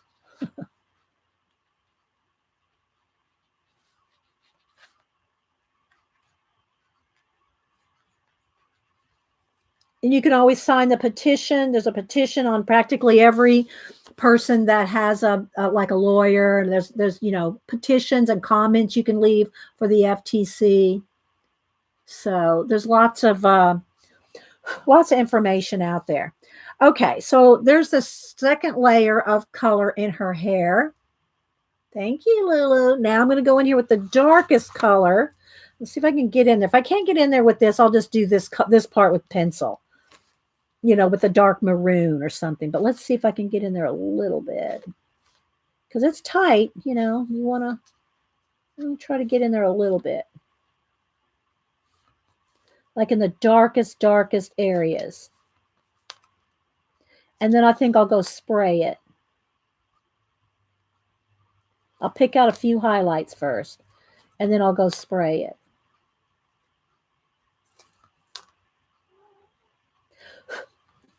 I think that shows up a little. Thank you, guys. Okay.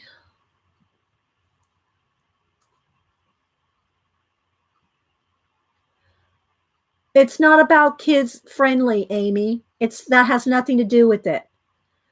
The law is not about having it be kid friendly. It's about the collecting of data on kids via advertising. It's not about having a kid friendly channel. And that was very confusing at first too, from YouTube. That's not the issue.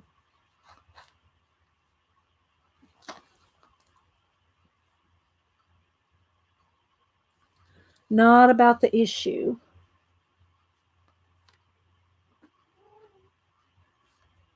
I'm just coming in here and getting in the dark. Can you hear Malibu down there? She wants me to play with her. She's bringing me toys.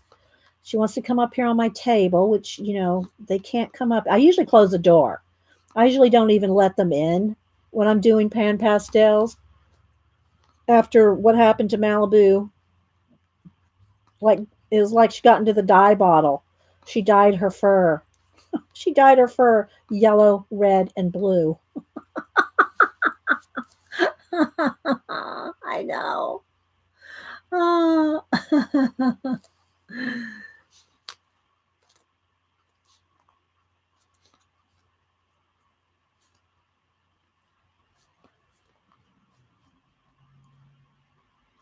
All right, just kind of going in here and tapping in. She's leaving. She's tired of waiting on me. She goes, "You're talking, Mama. Who are you talking to? You're not talking. Aren't you talking to me? Are you talking to me?"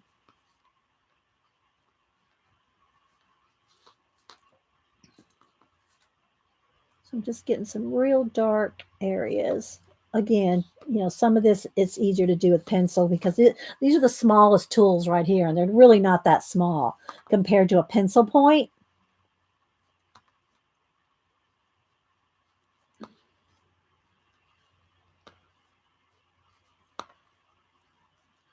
But I'm trying to just kind of do a little bit of blendy, shady bits in there.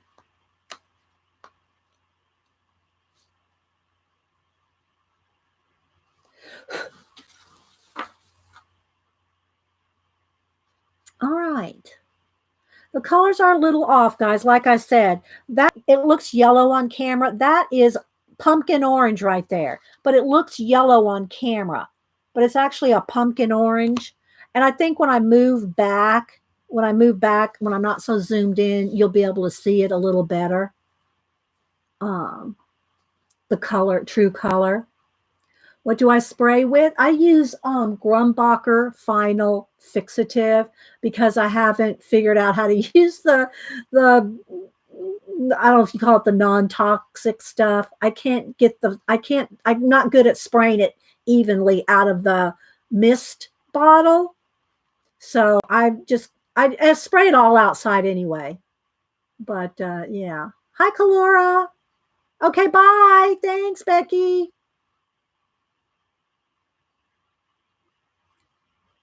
So anyway, let's see. I gotta get off my foot. Oh,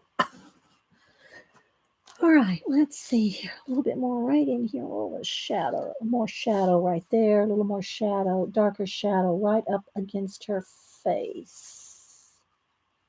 Some of those shadows right in there. And right along here. Like this one will probably be a little darker too. Like that. Okay, so let's see. Now the next thing I want to do before I spray it is I want to do a gold aura and erase some highlights. So let me go ahead and get my kneaded eraser again. Can you? Yeah, yes, you can. You can still work on top of it after you spray. What I usually do, Bridgeton, is I spray it, then I go back in and work with pencil. That way my hand's not resting on top of any pastel. Yeah, thank you, Pacola. But if you want any highlights, like see how I got some highlights on her face, you got to erase those out before. You want to erase that out before you spray because you won't be able to erase it back to that light. Okay, so like I'm going to go through here and I'm going to pick out just a few, not too many. And I could probably let me do it with this just so I can show you that you can use your electric. And again, it's a battery operated, it's not electric. But you can get some thinner lines. Most of the time, I'm not even wanting lines. I'm just wanting a little touch. So you can use either one. But you got to keep cleaning it because every time you pick some up, if you don't clean it, you're just moving it around. Like, see how it's on there? If I go now to another area, I'm just moving pastel from there to there. So if you want to erase it, you have to, fold it over, get you a clean spot, do it again. You see how I'm picking out the highlights?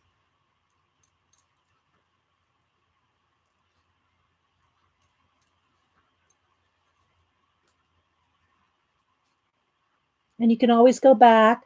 They don't have to stay this light, but if you want to pick them out, now's the time to do it. You're welcome. Now's the time to, pick out those highlights. And again, we're going to go back in here and shade some more detail, darker details and stuff with pencil. But the tools, as small as that one tool is, as small as this one is, it's still not a pencil point, right? And I'm just constantly just folding over my kneaded eraser here.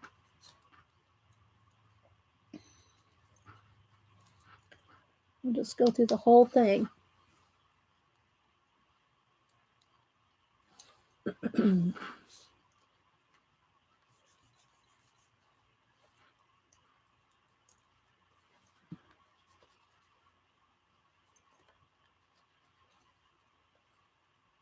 almost got it done.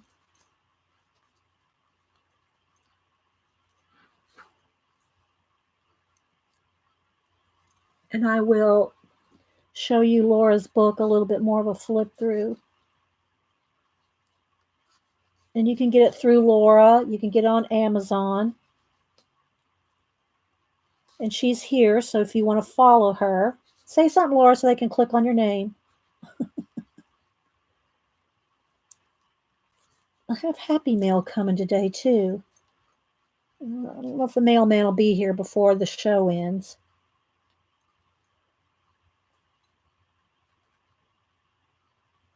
Let's see. Maybe one right there. All right. I think I'm going to stop. I think that's good. If I need more highlights, which I will do individual little hairs. Y'all have seen me do little individual wispy hairs with a Posca pen. Again, I will go in here with a pencil and do the Celtic knotting. Something. Oh, Laura said something. Faithfulness. Oh my gosh. Yeah, there's Laura right there. I call her Laura Lou when she's here, but it's Laura Colors too. But I call her Laura Lou. So anyway, click on her name and go follow her. Bye, Deborah. Thanks for stopping in. Okay, now I do have to also decide what I'm going to do. If I'm going to do any kind of, something, do I want to do some kind of stars or something orange? Maybe just a planet. Maybe just one orange planet or something. I'll do that with pencil. All right. So next thing I want to do is let me clean this off, the little bit of the orange off. And I'm going to go in here now with the gold. Now, I don't know that I've tried this gold on the black yet. I don't know if I've done that or not yet. We're going to do it now. We're going to see what happens. Because I want like a gold aura. Let's see, how do I want to do this? I'm going to have to.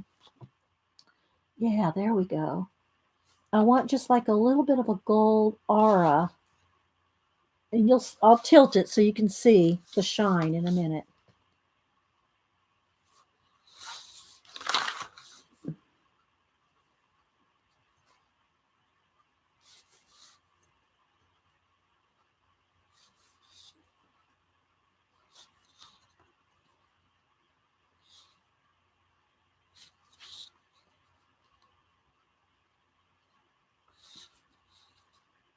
And then I'll go spray it.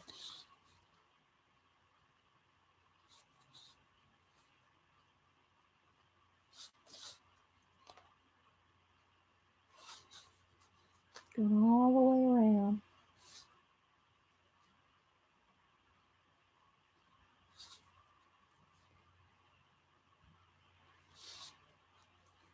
Maybe I'll do one little gold planet.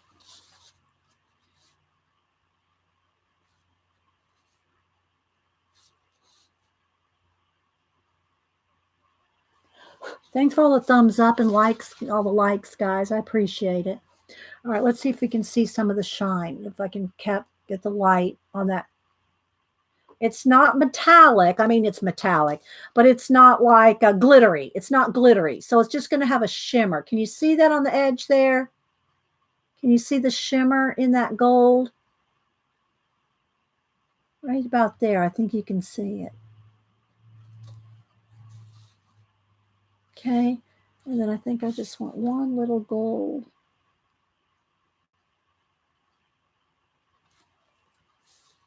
Up in the.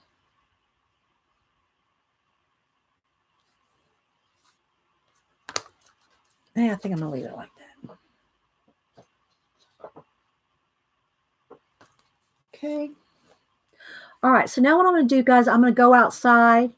I'll have to make sure the cats aren't in here, and I'll close the door while I'm gone. They're bringing me all their toys. They want me to play with them. Oh, so sweet. So cute. Okay. So now we're going to get, we'll have more detail when we do the pencil. But I want to make sure, let's make sure there's no like smudges or anything that you don't want sealed in, because it's going to seal it in.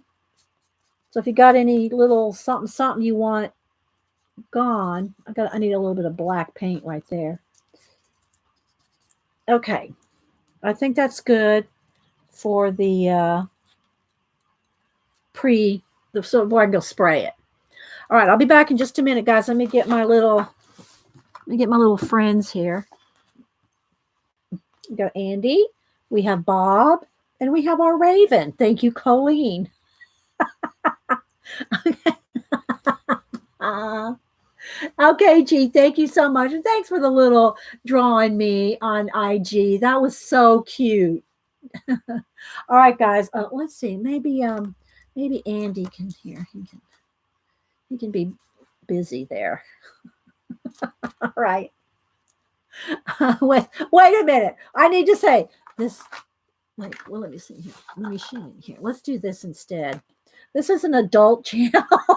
This is an adult channel.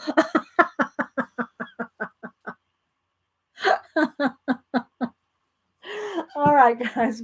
Give me just a minute. Let me go spray this. Oh, let me show y'all the Grumbacher here because I do have it up. This is what I spray. This is what I spray with. Grumbacher Final Fixative. You can do the workable fixative too. I like the final fixative. I want it fixed. I don't want it workable. When I fix it, I want it fixatived. And so, yeah, I use the final fixative. And you can still work on top of it. You can still work on top of it. All right, let me, I'll be right back. I said I got too many piles of show the stuff here. All right, I'll be right back. Oh, baby, you got so many toys in here. All right, let me close the door. Hang on. Let me close the door. Can't go in here for a minute.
All righty, here we go.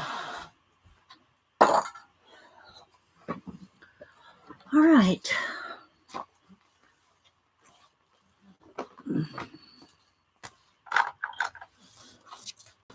All right, uncurl the edges here. I think I'm going to move back just a little because I know it's affecting the color.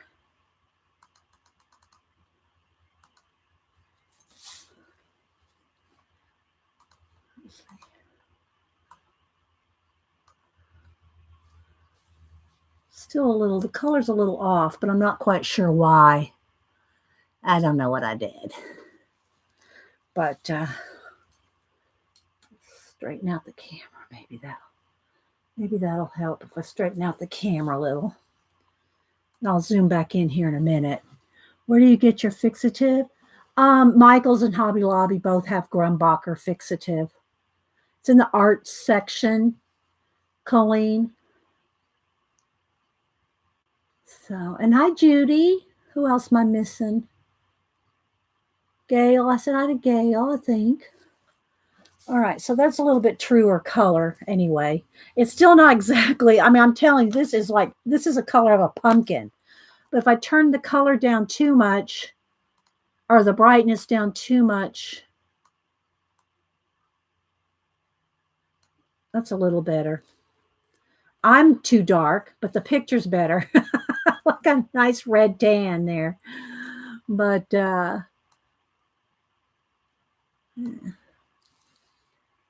thank you, Kenny. All right, so let's see. I think I'm gonna let's move all the pastels just out of my way, and then hopefully, if the cats come in here, they won't step in these. Let me pick this up here. I'll show you a little bit of the book while everybody's here.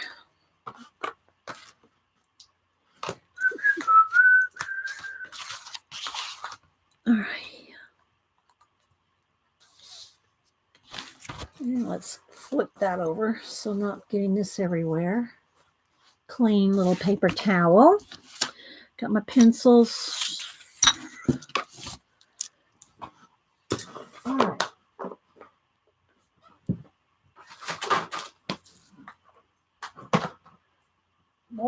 More cat toys. Let me throw those out in the hall. And if y'all missed it earlier, between Ian suggesting a light diffuser with tracing paper and Jean saying use an embroidery hoop, I made a couple of Ian Sassy Pants light diffusers. And I showed it earlier. I took a picture one that I have up here on my lights now. Oh, low battery. I got to plug her in here. Oh my gosh, that just ran down really quick. It's almost, I think it's time for me to upgrade, people. Let me show you this real quick, then I got to plug in my phone. So here, let me turn the light down here on my phone. So I attached one to a cell phone arm right there. There's an arm right there. So, and I'm diffusing those daylight bulbs with one of these. I made two. They're the exact same size, just so you can see that you can make your own light diffusers. Thank you, Ian and Jean. All right, let me plug my phone in now before it dies completely. It charges up like I can go from 0 to 1%. I can go from 1% to 89% in literally 5 minutes up. And then, but it's decreasing faster too. So, yeah. So, isn't that a great idea? So, I made two of them so I could diffuse this other light over here if I need to or whatever. But anyway. All right. I think I'll wait. I was going to show y'all one more thing, but I'll wait. I'll be patient. I'll be good. Okay. So, let's see. I'm going to get maybe gold. Do I want a gold gel pen? I don't know. My gold, I think they're kind of, this one's getting kind of low. But I'm thinking about doing the earring of gold. So let me go ahead. Don't call me for UFOs. A cute name. I don't know if I've met you before. That's a cute name. Okay, let's see here. Let's zoom in a little again. Now that we're going to get in here with pencil. Is it on? Let me see if I autofocus. What will happen? What will happen when I autofocus here? Will it focus? Will it focus? I don't know if that focused any better. I think it was pretty focused. Recreations by Brooke. Good morning, Brooke. Hi, baby girl. I hear you. I know. Let's move this out of the way because she's going to want to jump up here, I'm sure. Okay, I'm going to do the earring with a gold gel pen. And then I want to, and then, by the way, this is the book I'm working out of. I will show it again in a minute. All right, so I'm just going to go ahead and block in the little earring with a gold gel pen. Just got a little Celtic knot earring on. Nice touch, Laura. The little Celtic earring matches the Celtic knot.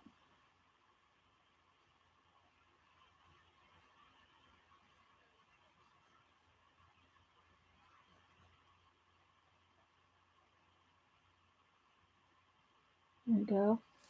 I don't know if I can cap. There we go. There we go. A little shimmer there. I know, Laura, who's here. And again, guys, I did the gold around the edge a little bit. There you go. You can see it. See the shimmer gold aura around her, and the little planet up there. It's not glitter. It's just shimmer. All right. Now, I will show you a little bit more. I'll go a little bit more in the Celtic knot here, filling in the background. I'll just do a couple. I won't do this whole thing now. Are you bringing me more toys, Malibu? But I'm going to fill in behind each little Celtic knot here with a Prismacolor.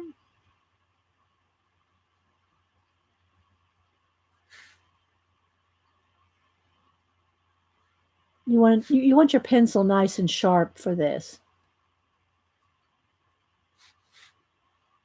And then I'm going to go in there and shade a little, maybe highlight on top of the Celtic knot. Am I in frame? Okay. Hi, Nasser. I got Happy Mail coming. I bought some stuff from Nasser. Nasser is, I guess I could show you the book. I was going to show you the comic books at the same time as a book, but because the comic books are not here, because my mail hasn't got here yet, but I will show you Nasser's. He has books on Amazon. If you like horror, Horror, horror, then you would probably like Nasser's stories. I bought the one that was, he said, and I bought it because he said this, as opposed to the horror ones. He said that his stories were like, kind of like Twilight Zone type stories. If y'all know, is Nasser going to be the next Rod Serling? But anyway, and I've only just started. I've only read 1.5 stories because I got busy yesterday, so I didn't get to. I'm trying to read one a day. Here, let me go get the book. Hang on. Rabbit Trail.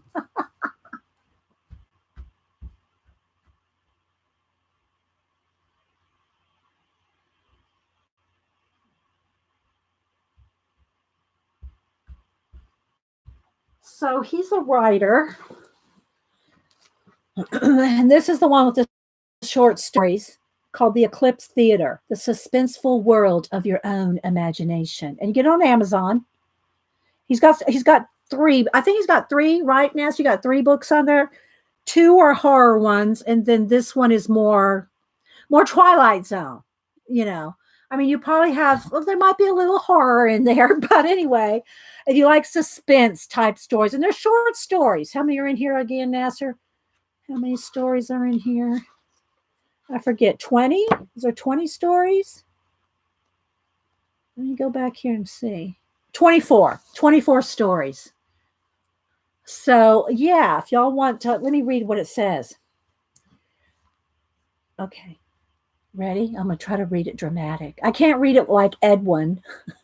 Nasser, it's not going to be like an Edwin reading. You walk down the street nearing your now I want to laugh. You walk down the street nearing your home. The sun is set, but the stars guide you with their light. A giant building appears to your right, and glowing letters that spell out the Eclipse Theater. You're drawn in by the slow humming that calls to you from doors blown wide open by the wind. You walk inside and notice the humming getting faster. You follow it down a hallway and turn a corner until you hear it coming from a door on your left. The cold knob turns in your hand, and it feels so surreal, like you're in a dream, looking through reality covered in a glass. As you sit in the empty theater, a picture of blinding whiteness erupts onto the screen. The film is rolling. Sit down and enjoy the show. Entering a world of dreamlike imagination, this collection of 24 chilling tales has everything from psychological terror to slasher stories.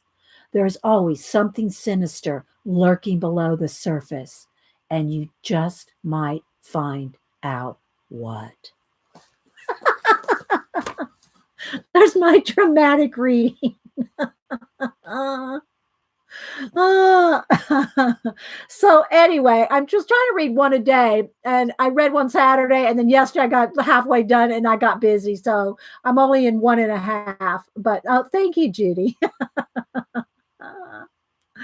But anyway, so yeah, so Nasser, yeah, and I got two of his comic books that he wrote and another artist drew, coming today. So I was going to show y'all those if my mail gets here before the end of the show. If not, I'll show them on Wednesday. Yeah. I love reading. I love reading out loud, and I love reading. But you only can do so much, Like Edwin, he reads some copyright free stuff or by permission and stuff like that. If you want to hear somebody read well, go on Edwin Boyette's channel. Edwin Boyette out of Hawaii. Oh my gosh, he can read. Oh, you know what? Wait a minute. I could do a clip. Let me see if my phone's charged up. Okay, we're at 27% just in like 2 minutes. Let me go over here. We're gonna take another rabbit trail. Patience, people. Y'all know. Here. This is my disclaimer.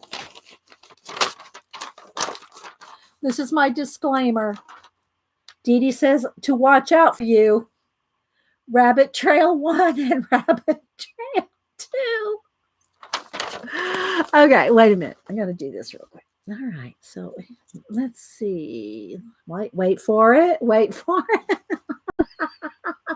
Yeah, Sharon L sent me that, Paula. Isn't that hilarious? Wait a minute.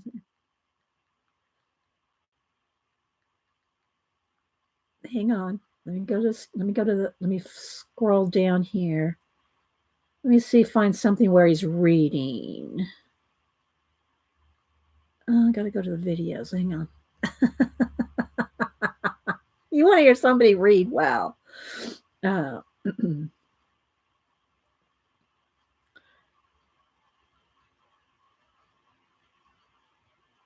Where are you? Where are you? One of the readings. Hang on, guys. I'm scrolling. I'm trying to scroll as fast as I can. Story time. Maybe that's one of them.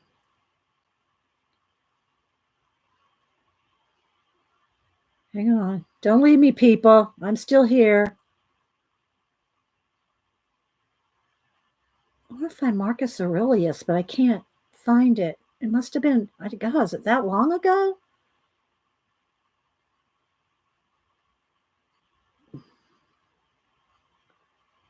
Hang on, guys. I'm determined now.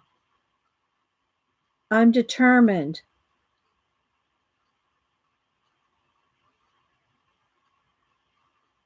I don't know if he reads. No, that's just where he's talking about Mike's comic. Okay, here we go. Marcus Aurelius. Okay, wait, let me turn it down. Let me get past the ad here. We're still with the tour. Clutching the velvet rope. Clutching the velvet rope. Okay, wait a minute. The Meditations. This is Edwin. Marcus Aurelius.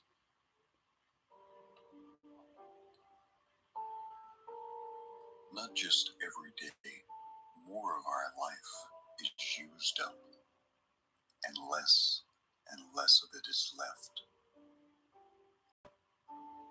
But this too, if we live longer, can we be sure our mind will still be up to understanding the world, to the contemplation that aims at divine and human knowledge? Okay, I just wanted y'all just to hear his voice. So you'll have to go over there and to Edwin's channel. I just wanted you to hear his voice. Okay.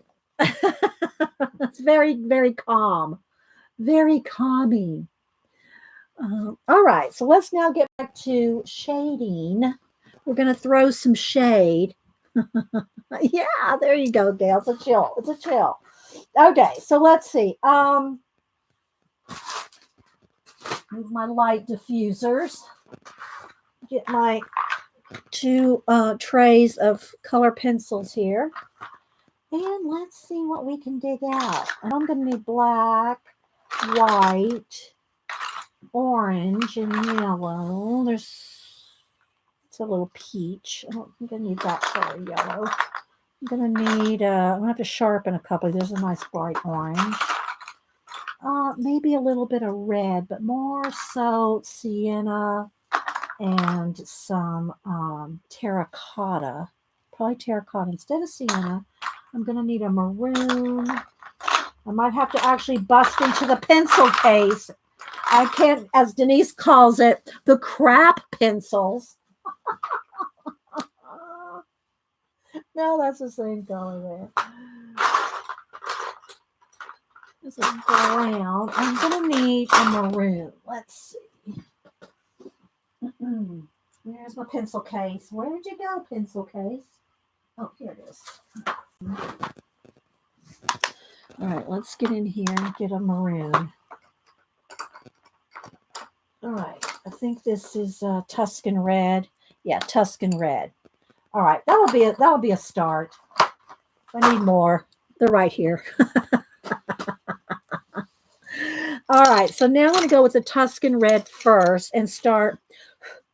I want to see if that's going to be dark enough. Nasser, are you still here? Did you see my Matt Wheldon Baby Yoda I colored? I don't know if he's still here, but I'll show you guys again. So I follow him on Twitter. Matt Wheldon posted this picture. Oh, if you're here, Nasser, I colored this for Siege. Okay, so anyway, Matt drew this. Look, a baby Yoda.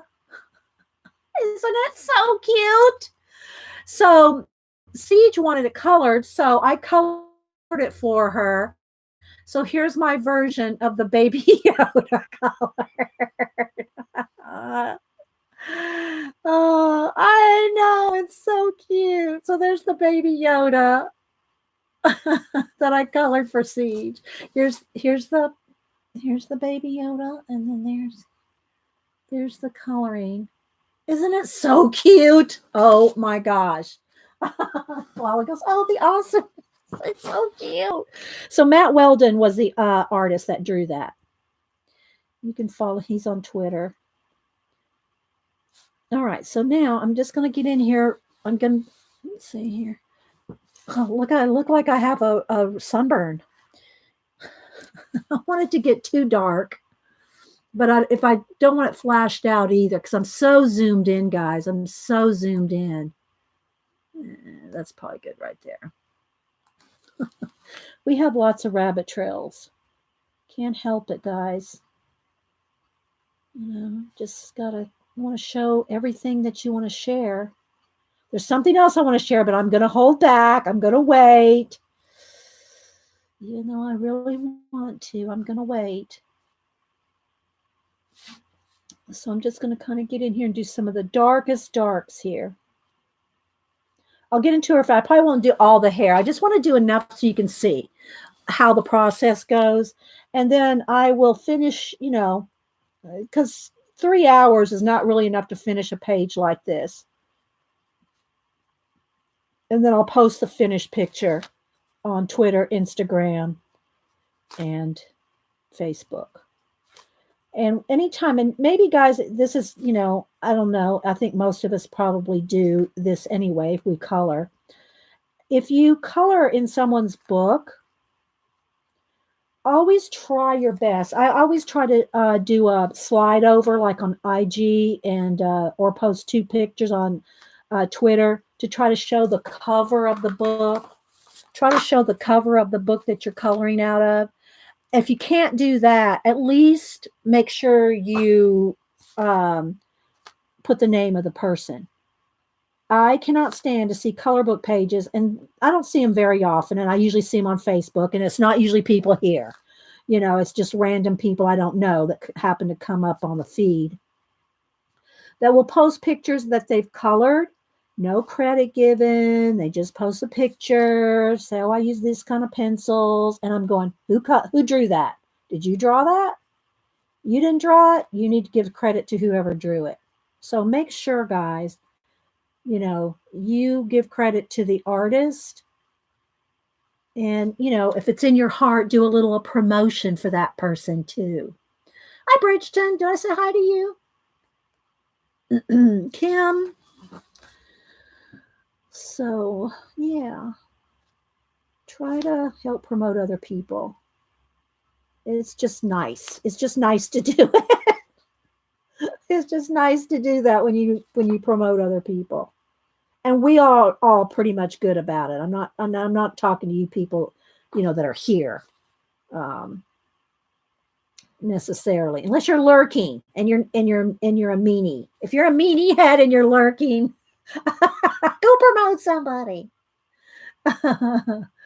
Yeah, exactly, Laura. Tag the illustrator so they see it. I always try to do that. You don't always get an answer back, but that's okay because some artists, like Laura's busy. If she doesn't answer you back, don't be dissing on her because she didn't answer you back. She'll probably like it if you tag her. She'll at least hit the like on you. Yeah, me like that, Emily. Don't be a meanie head. The meanie head lurkers. Yes, this is an adult channel. Oh my gosh. So yeah, so I'm just kind of going in here into some of the darkest spots. And the other thing I want to make sure and get to, I'm going to do her eyebrow. Let's see, I think I want to do her eyebrow maybe a little orange, or at least not quite. Yeah, here we go. I'm going to do it a little bit of a sienna color. And y'all know I like to add, I got to get it nice and sharp though. Let's get the red a little sharp. I like a little bit thicker eyebrows than most artists put on them. So if you go in here and you make your eyebrows a little thicker, Laura's not going to email you and tell you you make those eyebrows too thick. She's not going to do that. So, I just like thicker eyebrows on my girls. So I do it, it's, you're the boss of your page, give credit to who drew it. Laura might go in there and say, Dee Dee, I like the way you colored that, but I didn't draw those thick eyebrows. Yeah, don't email me. The other thing too, is when you want something really, really black, like the pupils, the printing of the ink is rarely very solid black. So if you want a nice black pupil, now this one's pretty small, so I'm going to get in here with a Sharpie pen. You want to make sure you do your pupils, your eyelashes, anything that you want really, really black. Make sure you go in there and do that because it just makes a difference. See how that made that pop out? So make sure and do the pupils, or like even the inside of her mouth here, maybe just a touch in the nostril. If you want anything really dark, you need to go in there and put it in there with a black pen. Squirrel tail eyebrows. I just like them a little thicker. I don't know. That's just me. Okay, so let me go back now into the hair with the Tuscan red. So yeah, we like to have fun and laugh here, but a little bit of serious. We want to make sure everybody gets credit for what their art. Like Laura, people always say to me, "Do you want you make a color book?" Well, I don't want to spend a year of my life doing a color book like Laura. That's good. I'm saying it's a good thing to be able to do that. But Laura's the first to tell you that. What didn't you say? It takes you about a year, Laura, to do your books. And if you have to love it and be passionate about it to spend a year on a project. If I did that, I would not be here doing this. What pen was it? It's a Sharpie pen, not a marker. Sharpie pen. Let me show you the two kinds. If I can find. Okay, here we go. Let me show you something here because I just found these more recently. Recently being the last 6 months. These the ones with the silver, they're both Sharpie pens. They are they're not markers. So they're not going to go through like a Sharpie marker. 9 months, Laura said, wait a minute. Laura said 9 months to draw and a few months to edit and print. So about a year per book. So yeah. So a Sharpie, this is what I write with. When I'm writing, note taking, journaling, this is what I write with, Sharpie pen. And they don't go through like a marker. That being said, I came across these and I said, oh, they must have changed the barrel. Well, this one's a little bit thicker. I mean, I'm kind of getting used to a little bit of thicker. I don't know if they're phasing these out and going to these, and I don't know that you can, yeah, you can see. They're both Sharpie pens. One's just a little thicker. See? And I write small, so I really love the Sharpie pen. But these are getting harder to find. And these are getting easier to find. So I don't know if they're going to phase the thinner ones out. Maybe people don't like quite that thin. This is kind of like, baby, no, baby, you can't get, baby, I'm going to have to remove you from the desk. Sorry. This one's probably like a 7. They don't mark them. They don't tell you the exact size, but I think that's about a 7, and that's probably a 5. A little bit thicker. Where's a 9? Would it be a 9? A 9? No, that would be like probably maybe a 5 or a 7 and a 9. So something like that. So you can see one's just a little bit, but they're both they won't go through your page like a Sharpie marker. That's why they designate them a Sharpie pen, not a marker. But anyway, I like using those, either one of these two, for those tiny, tiny little black details like the pupils. Okay. They are easier to find for me at office stores and dollar stores. I use them too. Yeah. Okay, Kim. Yeah. I find them pretty much everywhere. You know, my Staples closed down, so I don't have a local Staples. Of course, you can buy anything online. You can get them on Amazon, Walmart. You know, you can get them. They're not hard to find. They sell them at Hobby Lobby, probably Michael's, although I don't know that I've ever looked for them at Michael's. Okay, let's keep going here. So no, that's not the pen I was using. Yeah. So anyway, just get in here in some of the darkest darks. I want to do a little bit on her skin next. And I think I've shown y'all enough of my older pages so that you've seen different, skin tones and different colors of people. And if you haven't seen some of my flip throughs, they're in there. Just look in my color book playlist. That would be adult color books. Oh my gosh, my coffee went cold. There. Okay, let's see. Yeah, coffee is cold.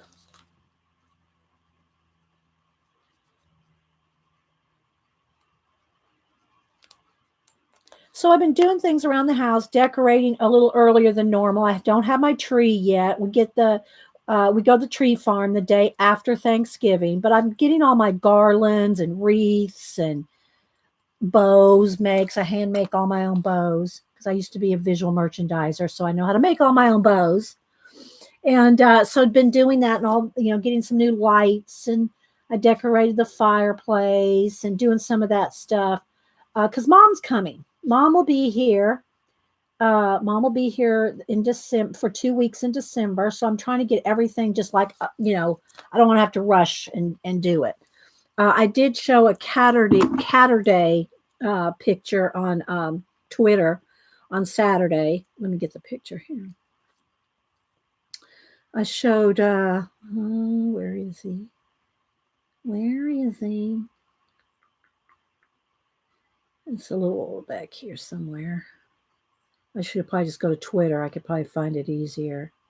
Or I showed it to Mom. It's probably easier to find. Hang on, let me go to my, let me just go to Twitter real quick. I like to show y'all pictures. It's just fun. You like my holiday decor? Thank you. Thank you, Desert Nana. Mary Beth. All right, let's see here. Let me go to my media. Here comes the cat again. He's going to jump up here. He brought me a toy. Oh, here it is. Okay, so this is the one that I posted here. There's Oliver sitting in front of the fireplace. See, I've got the mantle all decorated there. Here he comes. He's right there. No, baby, don't step in. Don't step in that. Why don't you lay down here and say hi to everybody? You want to come here and say hi? This is an adult cat. It's a cat made for adults. Sorry, guys. Some of it's just funny. You got to laugh, right? So anyway, there he is sitting in front of the fireplace. And I got the mantle decorated there. So I posted that on Catterday. Okay, hang on. Let's move back. Hang on. All right. You want in the spotlight? We'll put you in the spotlight. How about coming over here? Here, look. There you go. Look up. Look up. Here.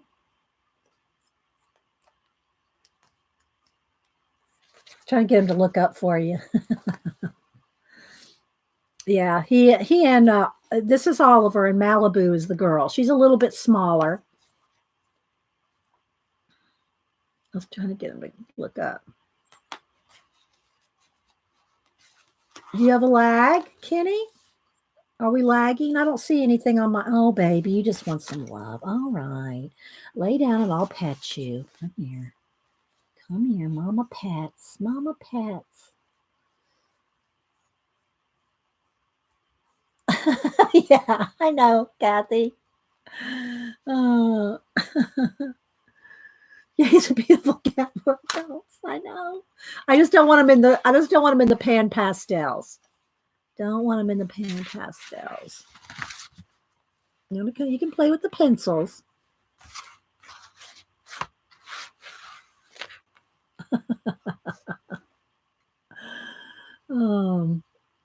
This is a cat eruption.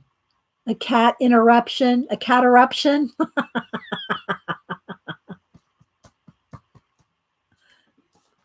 Oh. Don't get in the... I gotta move those pastels. What are you going after now? Huh? You want to go after your tail? Be nice. You can't... No, you know you can't bite Mama. No, be nice. Don't give me those love bites. You have to get down. You're interrupting the show. Although I think maybe some people like this as much. Oh. We had a beautiful white cat always snuck out the door. Someone's home. Oh, yeah. See, mine don't go out. Oh, wait. Time to get out of video. It's mine. It's my video. But yeah. So if y'all haven't seen it, I posted it on. Let's see. Let me go to photos. No, I want videos. Let's see. Albums. There we go. Albums. I want my video album. Where's my video album?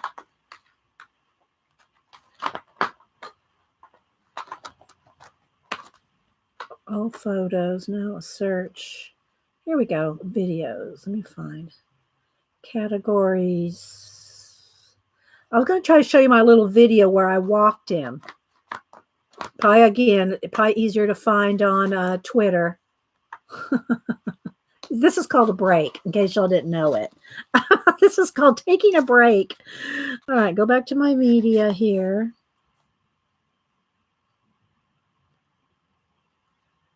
Because it wasn't that long ago that I posted this on Twitter. You knocked my pencil on the floor, baby. I need that pencil. I need that pencil. Oh my goodness. Hang on, guys. Scrolling. Oh, there's my fish. There's where I baited the minnow. It couldn't have been that far back. I don't think it was that far back that I showed. Here we go. All right, I'm going to show you. Can't go out in the street, baby. Can't go out in the street. See, we walk them on harnesses.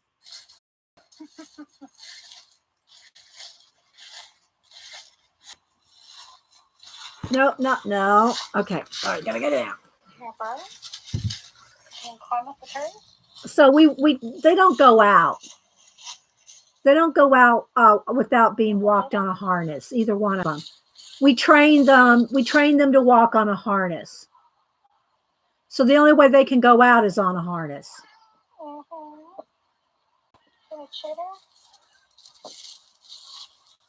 So yeah, I just wanted to show y'all that. Yeah.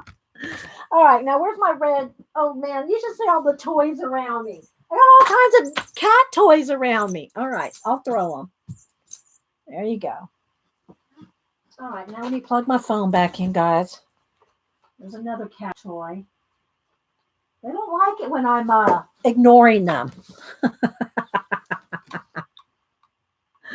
I haven't done portraits of them, Karen. I've done lots of cats. If y'all want to see some of my pet portraits, go on Facebook in my pet portrait album, and you can see them there.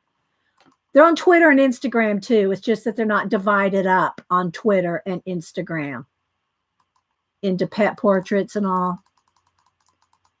So yeah. Okay, let's go ahead and do a little bit on the face. Now again, I'm just gonna kind of, uncurl the little edges there. All right, let's see. I got to sharpen. Here's my little bowl of sharpeners. And let's do a little bit of peach and a little bit more, maybe just a little bit. It might be a little too dark for me.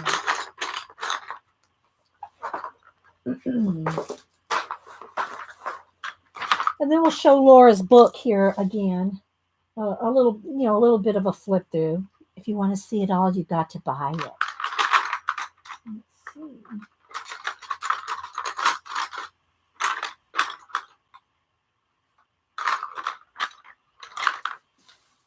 Okay, I think we'll go with a little henna and a little peach, because I want to do a little bit more color in her lips. Give her a little more makeup.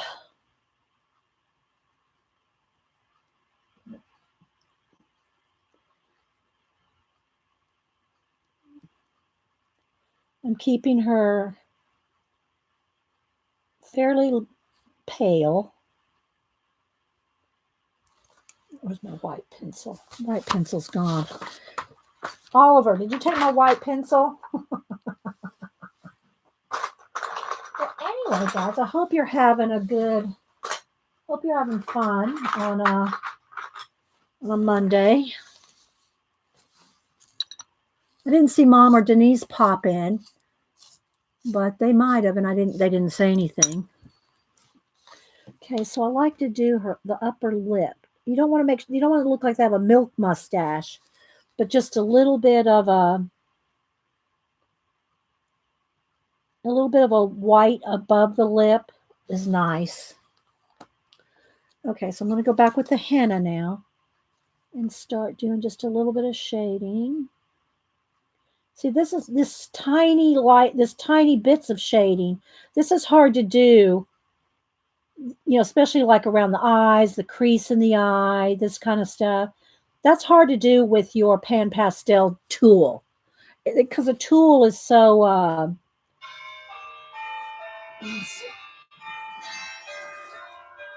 don't know. Unknown number. Unknown. I don't answer unknown numbers. It's just hard to get into some of those little tiny details.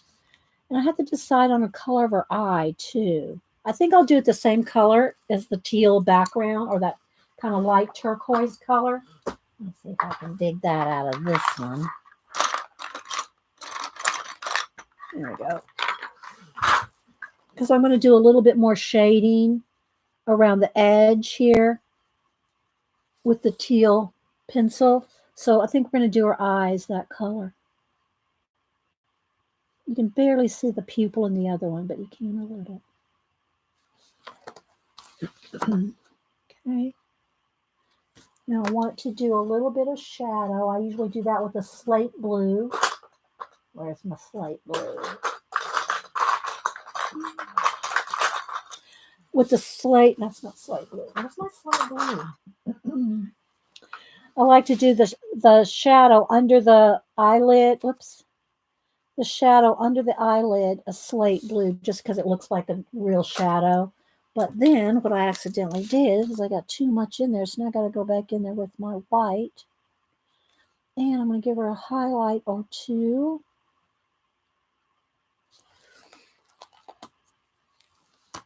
And just a tiny bit darker.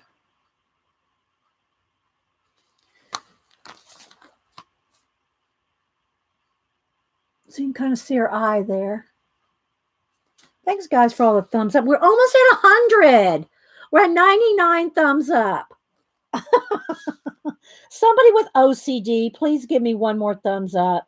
I know there's got to be somebody here that's OCD enough to give me one more thumbs up. There we go. Thank you. Oh, my gosh. All right. And again, I'm going to do all the border here. I'm going to go all around the border and fill the backing with black.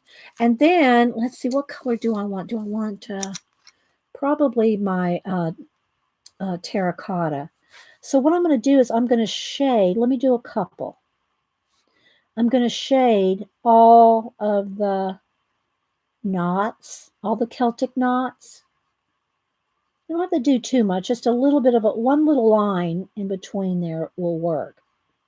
Every place they cross over, just put a little bit of a shadow.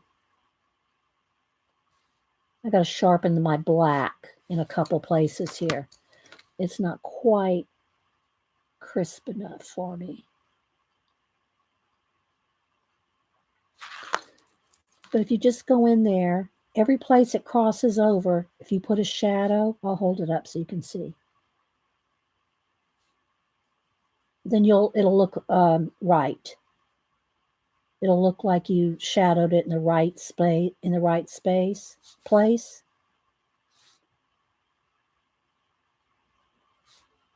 Let me keep going up here so you can see.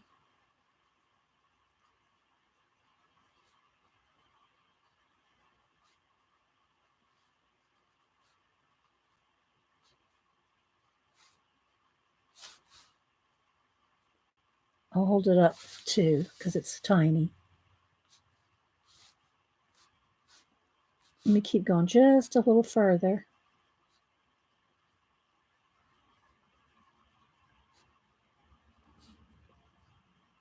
Laura said it was tricky to draw these Celtic knots. I've tried to draw. I have drawn them before. They are tricky. Okay, so let's see if you can see the shadow. Whoops, sorry. See, can you see a little bit of the shadow?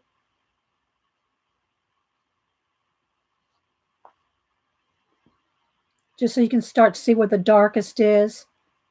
And then you can take your lighter color. Let me dig it out. ASMR moment. I might have to get it out of the pencils. Let me have the case. Here we go. And then I will feather it out. So it's not just a harsh line, it's a little softer. And then you can even, let me do a few of those. Then you can even add the white pencil will probably be enough. Let's see.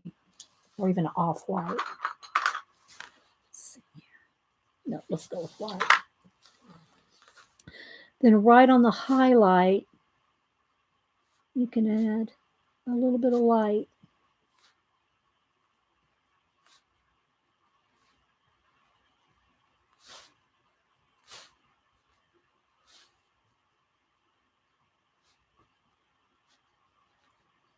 And I'll go back and make it really cleaned up. I just want y'all to kind of see. Can you see how it's starting to look formed? Maybe you could see. But I'm going to smooth them out. They're not very smooth right now. I'm just kind of got the shadow in there so you can see where the shadows are.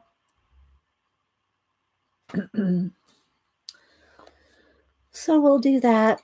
Let's go back to the henna and the peach on her face. Get something here to so they don't roll.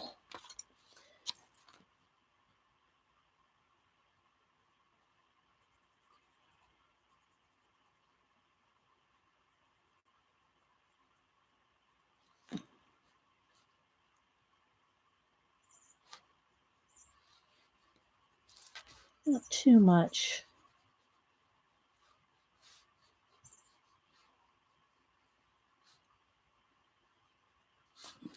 And she's gonna, baby, come on now, come on, come on. Well, she's gonna have some freckles. And do them kind of splotchy.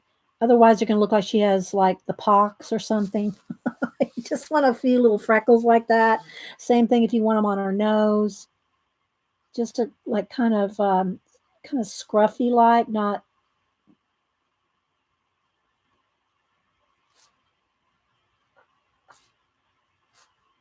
kind of rough them out a little.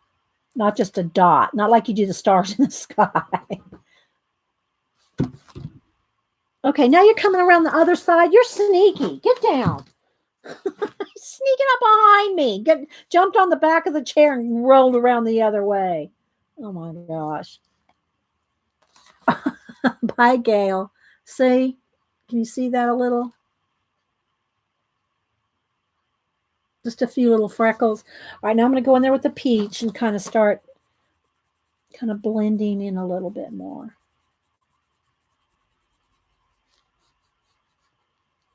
Not too much because I did most of the base color, you know, with the pan pastels. But now you can get in there and do more detail.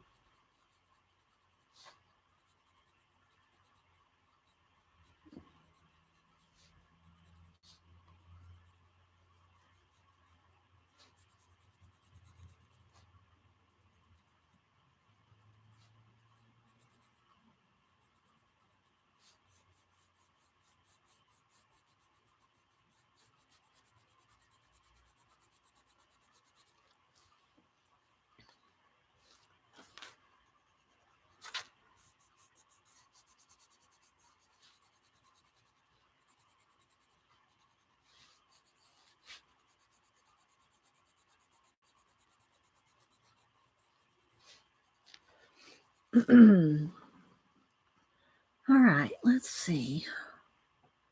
I want to get it back in there with my pen, my Sharpie pen, and I want to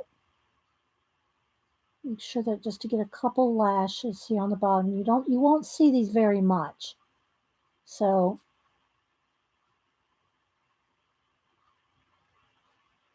and the same thing for the lashes coming off the other eye over there.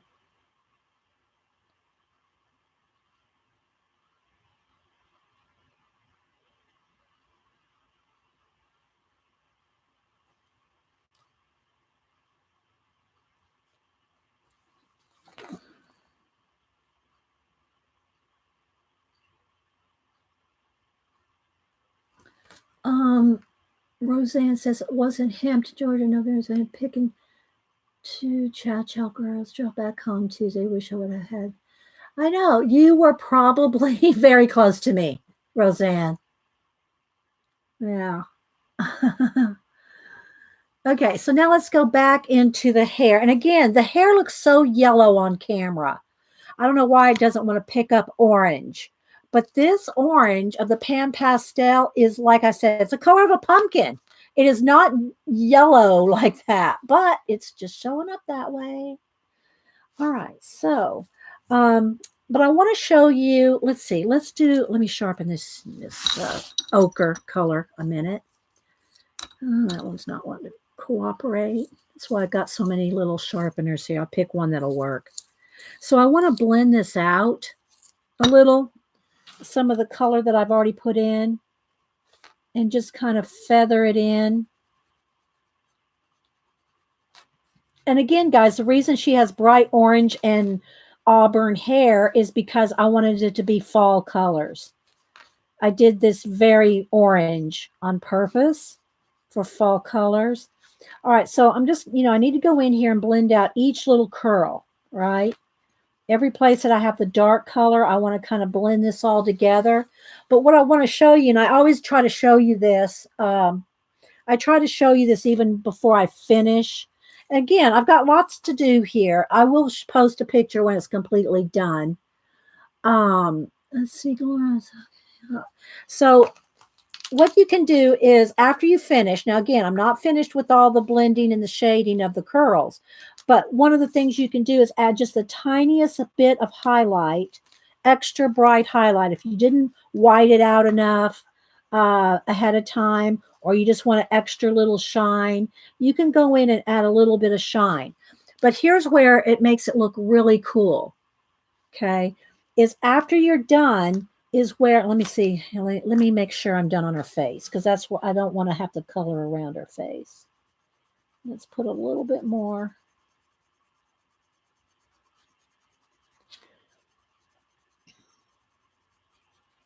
I'm keeping her fairly pale.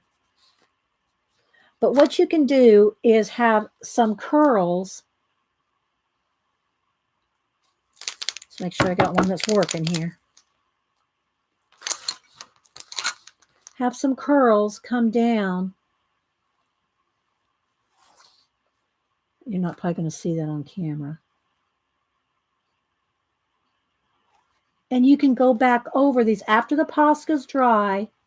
You can go back over. Let me fix that one. You can go back over these white lines if you want them not white, and go over them with a yellow, orange, or whatever. Let's see if you can see that. See the little bit of curls? Let it dry though, and then get your pencil real sharp and go back over it with orange or yellow or whatever color, And you can have a few just kind of loose ones. So this is what I like to do. I like to have a few. And again, I shouldn't be doing this because I'm going to go over something I'm not completely done with, but you can have some fly off the page. Just do a few, like a few loose strands got away out of her hair.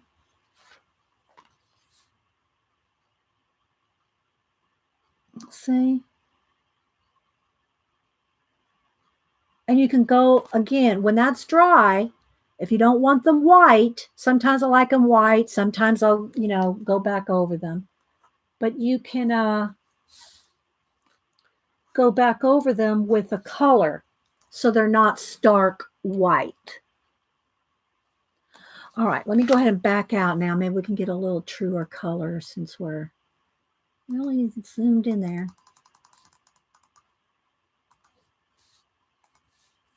Can see a little bit. And again, I think I might need to put a little bit of white in this just so you can see that's there on purpose and not an accidental smudge. Not an accidental smudge there. There we go. Kind of like, almost like a crescent moon. Something like that. Good.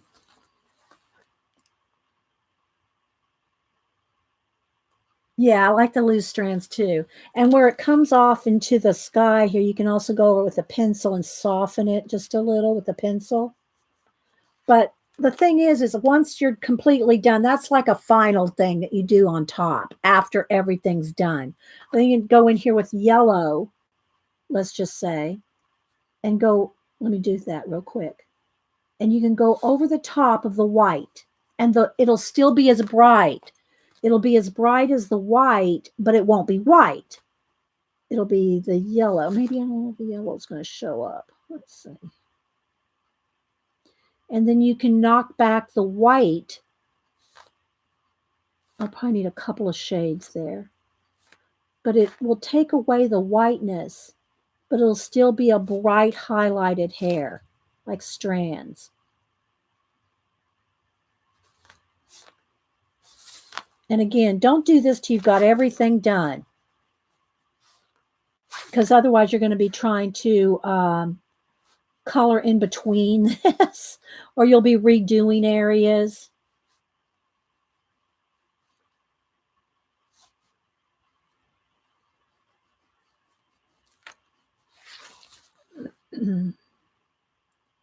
So it just knocks it back just a little and keeps it more realistic.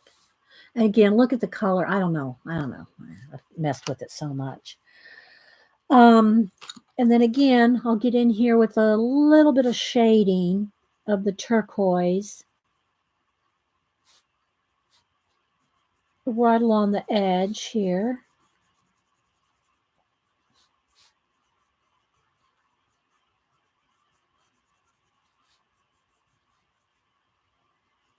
The same color as her eyes.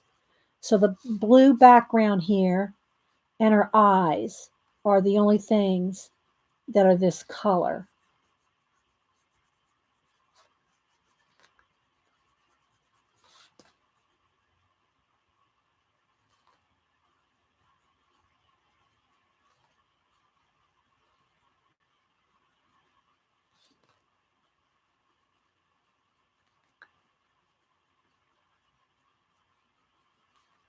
No mail yet, guys. I don't think the mail is going to make it in time for Happy Mail today.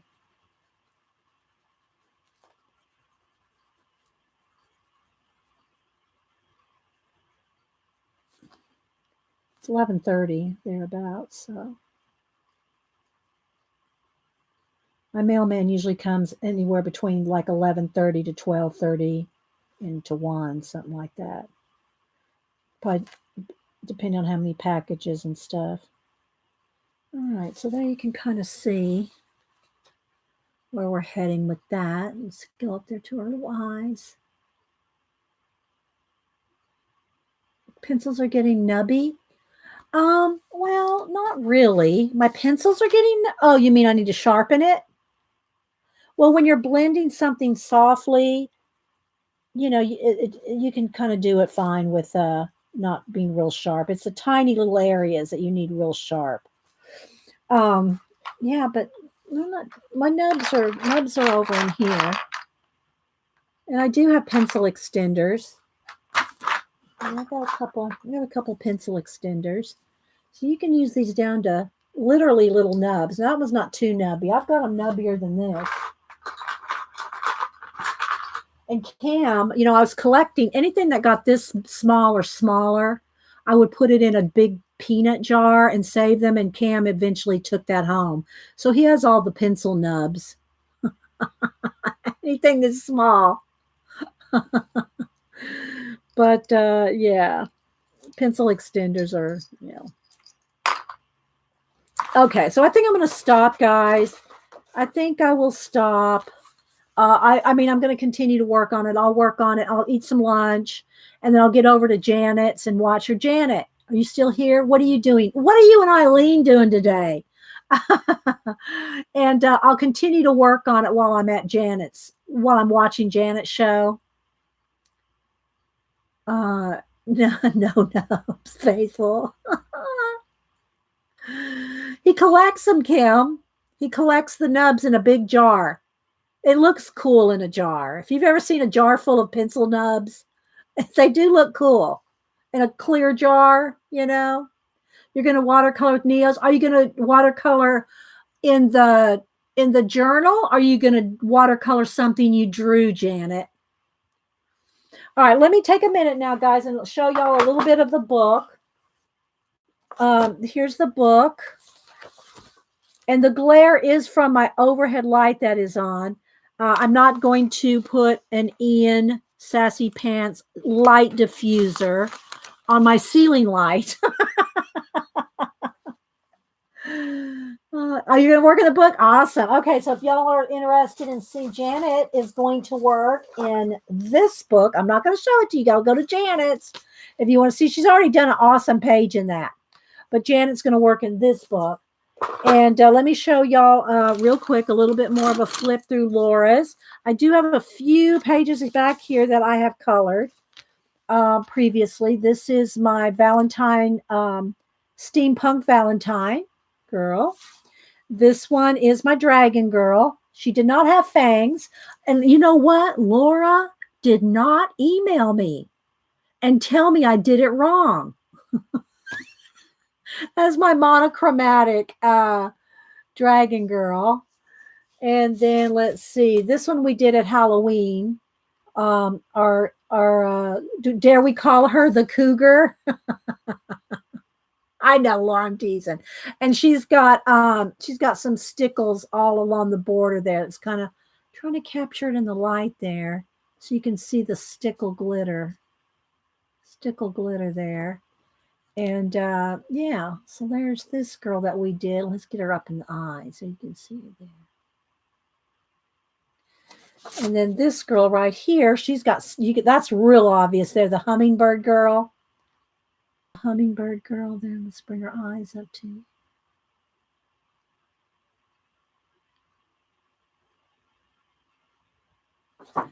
Oh, to show all the ones. And then I did one for Laura that there's a video of it. I did one and I sent it to her.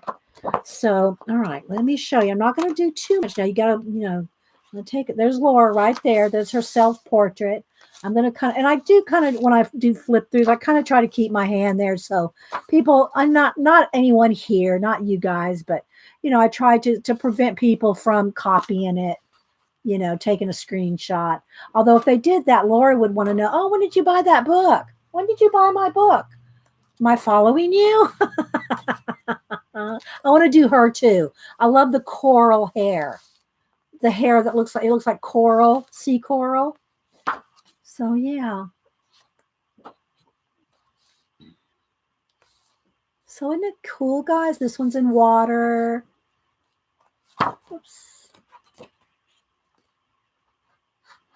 Poseidon. It's a stunning book, guys. There's tons in here. You're like a fashion. Oh, thank you, Leslie. Like that one too. I almost went with that one today, but I said, yeah, I don't know if we're gonna have time to get that owl in there today. And him, I love the steampunk guy. I got to get him done too.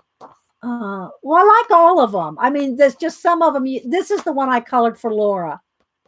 I colored this guy.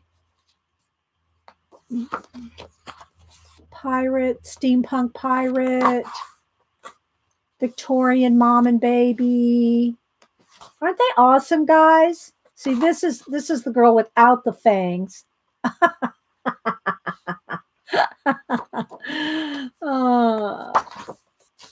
This one, I love the little tiny mini elephant.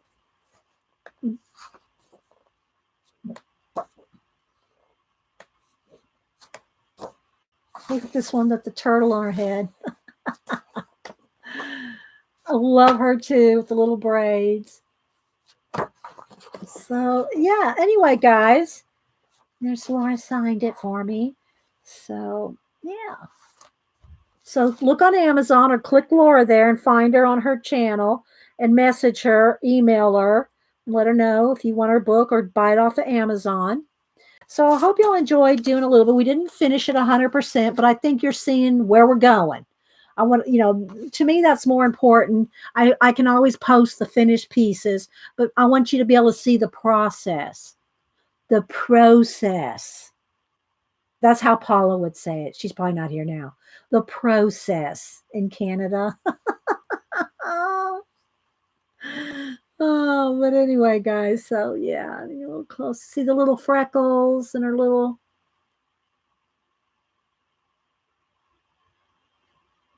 So, well, I hope y'all enjoyed that, guys.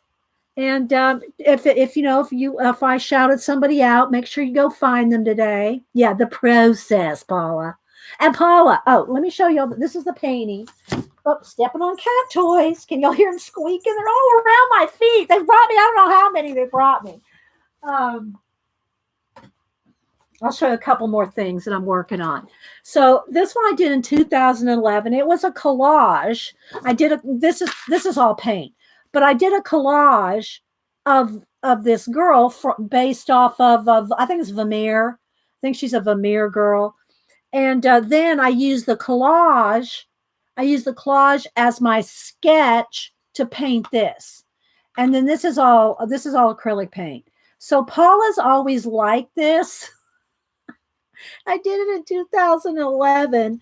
And so I've been, I always knew I wanted her to have it. So we're gonna mail it to her and cross our fingers that it makes it to Canada. But anyway, so that's going to Paula. What else do I have here? Let's see. Oh, in my sketchbook, I posted a picture of this. I did post a picture of this. Hang on. This is another sketchbook. And what I'm doing in this one is this is my new desk journal. If y'all know my desk journals, take a minute to do this real quick. Let me find one up here, up on the top shelf.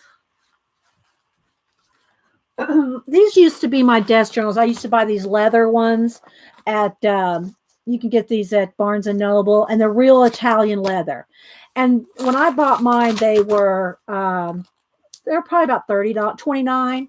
I think they're up to $49 now. I don't use them anymore. But what I would do is I would just have a journal like this sitting on my desk. So if I had little bits of scraps of paint or little collage bits left over, I would throw them in my desk journal, right? Well, here's my new desk journal. It's a sketchbook. So it's I just started this one.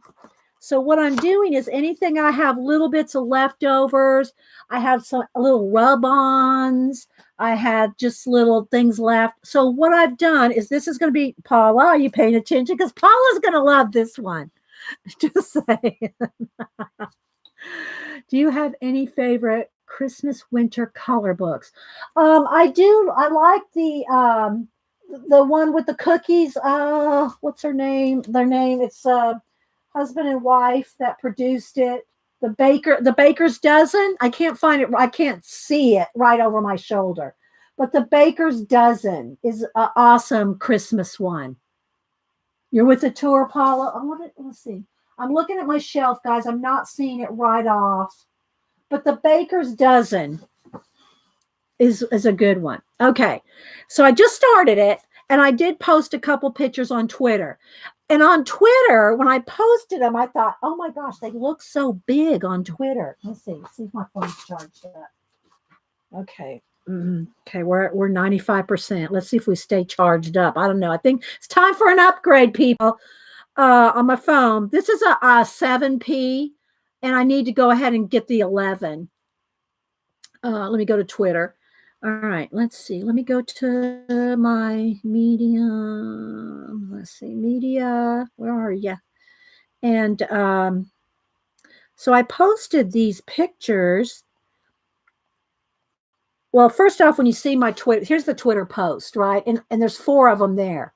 So you click on it, of course. But so they look really big. Look.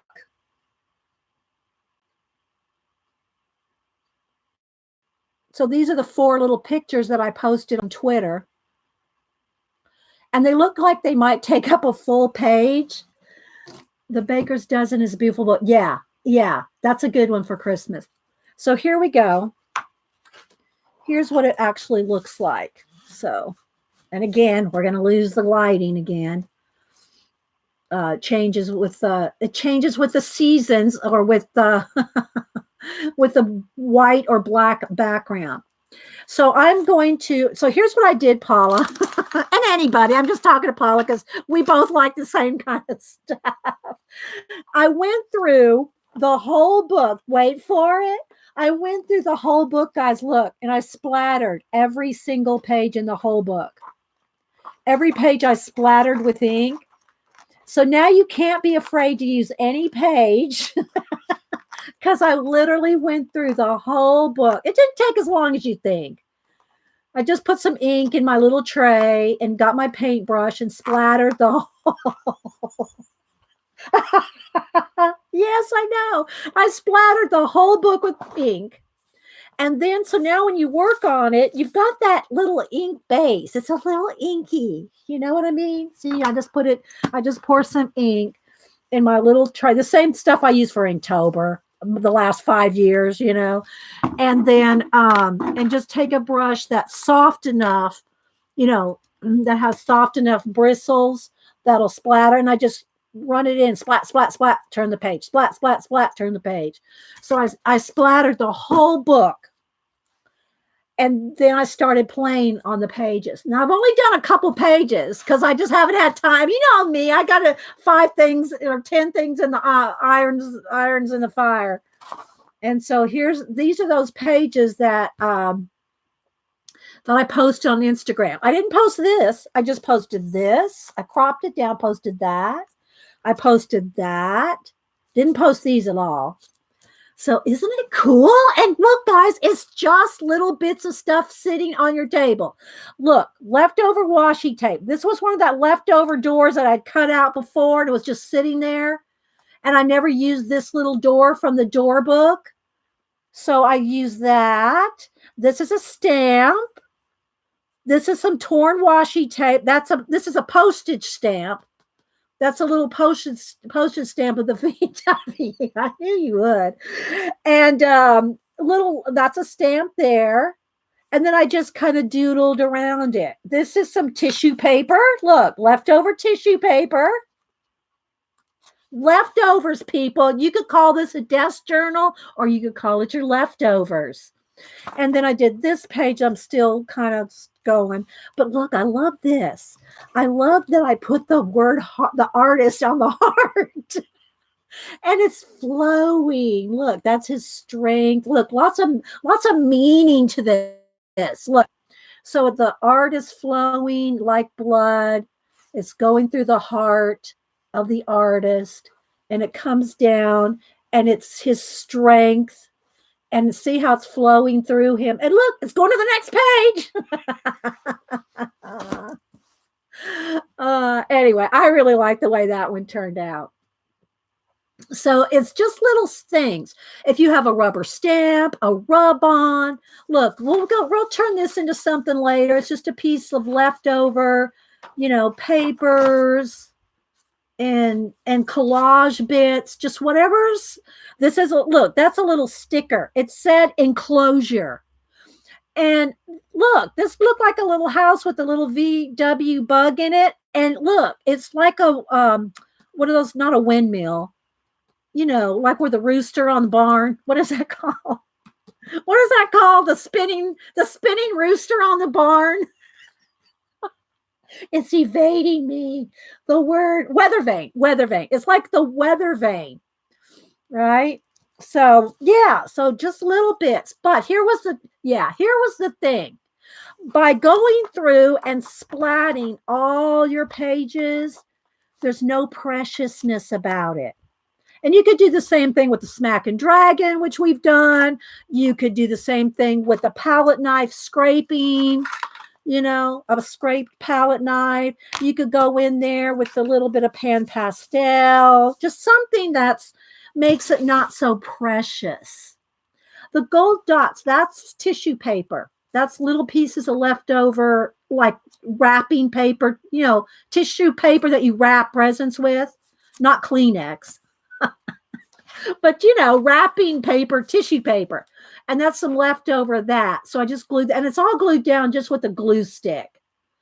Hi, Norma. Good to see you. I know you've been swamped. It's good to see you. And then this is a little bit of washi tape. I used a little piece of washi tape there to shut the door. Shut the front door. Oh, but anyway. So I just wanted to share this with you. So if you want, it doesn't have to be a leather journal. It doesn't have to be an expensive leather journal. It doesn't have to be with leftover paint, although this one is.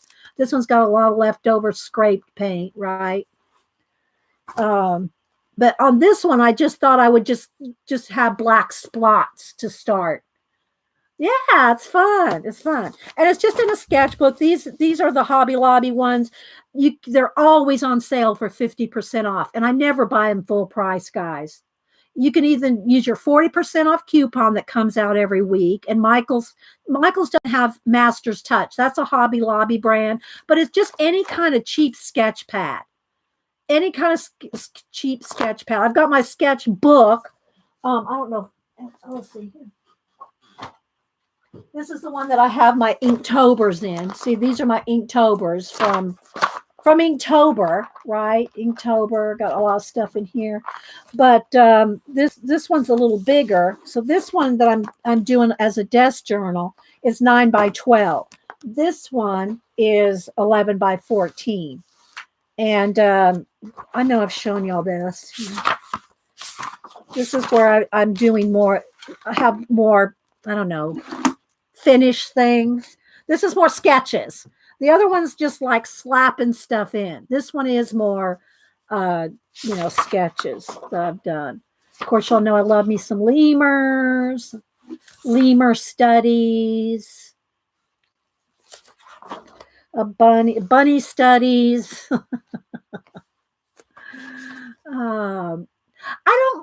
They're okay, Kim. They're a little stiffer. I mean, the hardback ones, yeah, the hardback, they're more safe. I mean, they're better, to keep your work safe, but they don't lay flat. I don't know. Are you talking if it has spiral? Then you can get hardbound with spiral. I just go with the cheap stuff right here, just for sketching and stuff. Here's some bees. And I practice a little bit of my brush lettering. And when I say brush lettering, that's not a brush. It's markers, different, plastic markers that have, let's see, like the Fude, like this. They have a plastic nib.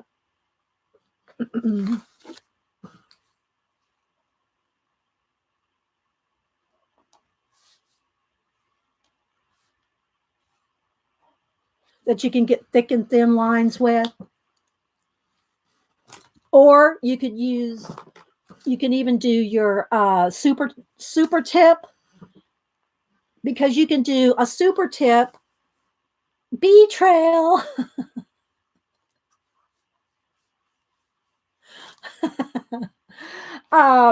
Super tips, you can get thin lines. This one's kind of running out. Thin lines, medium lines, and thicker lines. Like I said, this one's running out. So let me get one that's just this one right here. Okay, this one's better.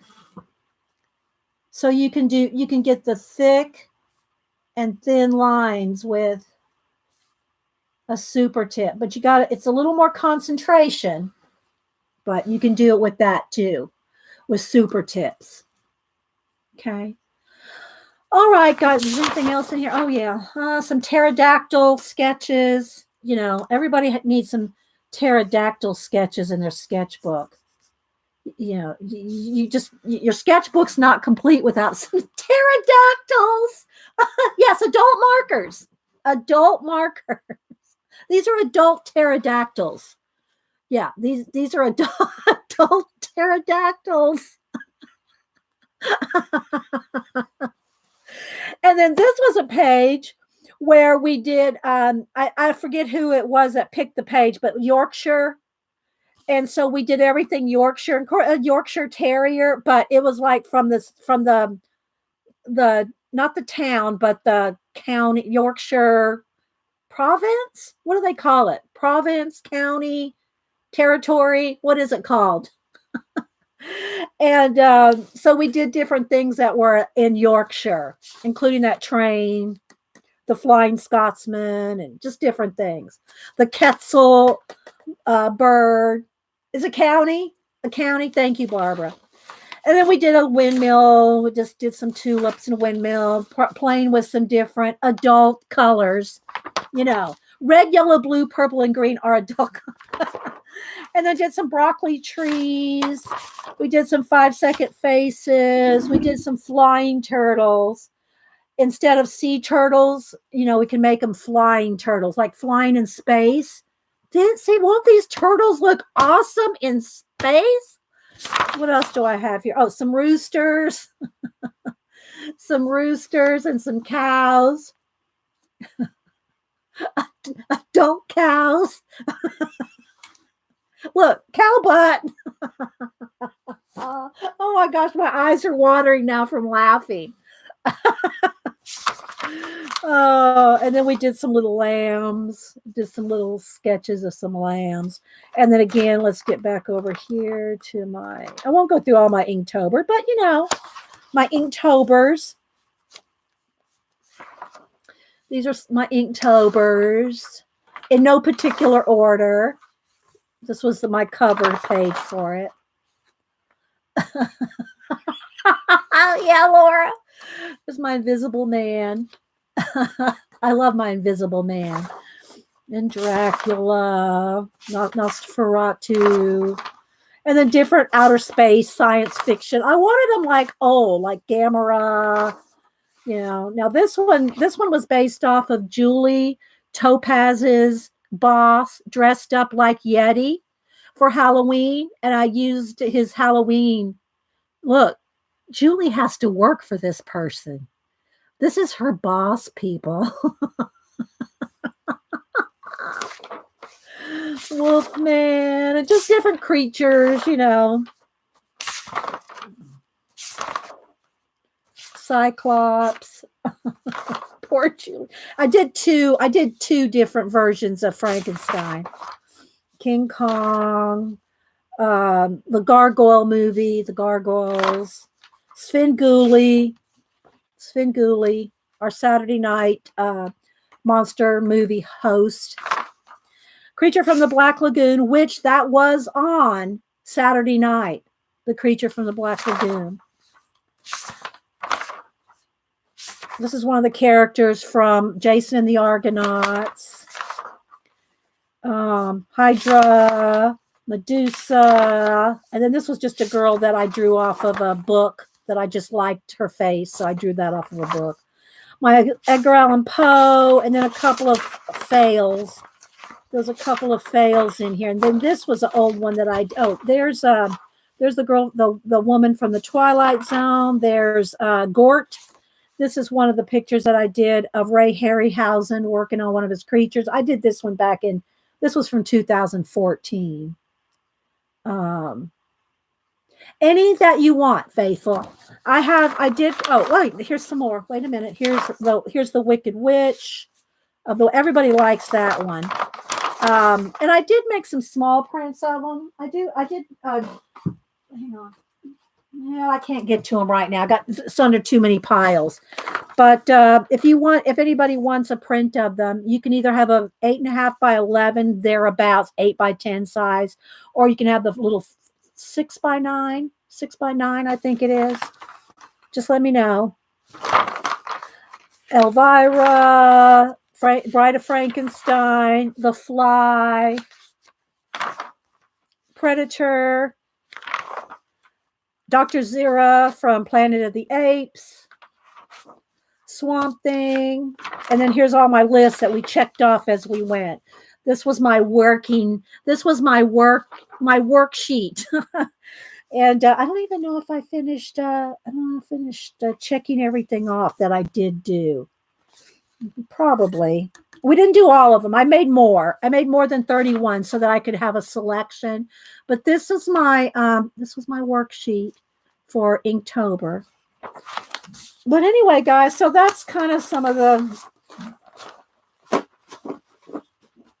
drawings and stuff and sketching you could do in a big book or in a small book. So, yeah, but I'm enjoying doing this little book here, just leftovers. All right, guys, I'm going to head out. I hope you enjoyed doing this today. Don't forget, let me move this so we have space. Don't forget, Janet is going to work in the Art for Joy's Sake journal. She already did a page in it. That was amazing. She did an amazing watercolor out of this book, and she said she's going to work in it again today. All right, guys, I'm going to head out. We'll see you Wednesday. Thanks, everybody, for being here. Thanks for the thumbs up, and y'all have a marvelous Monday. Bye, guys.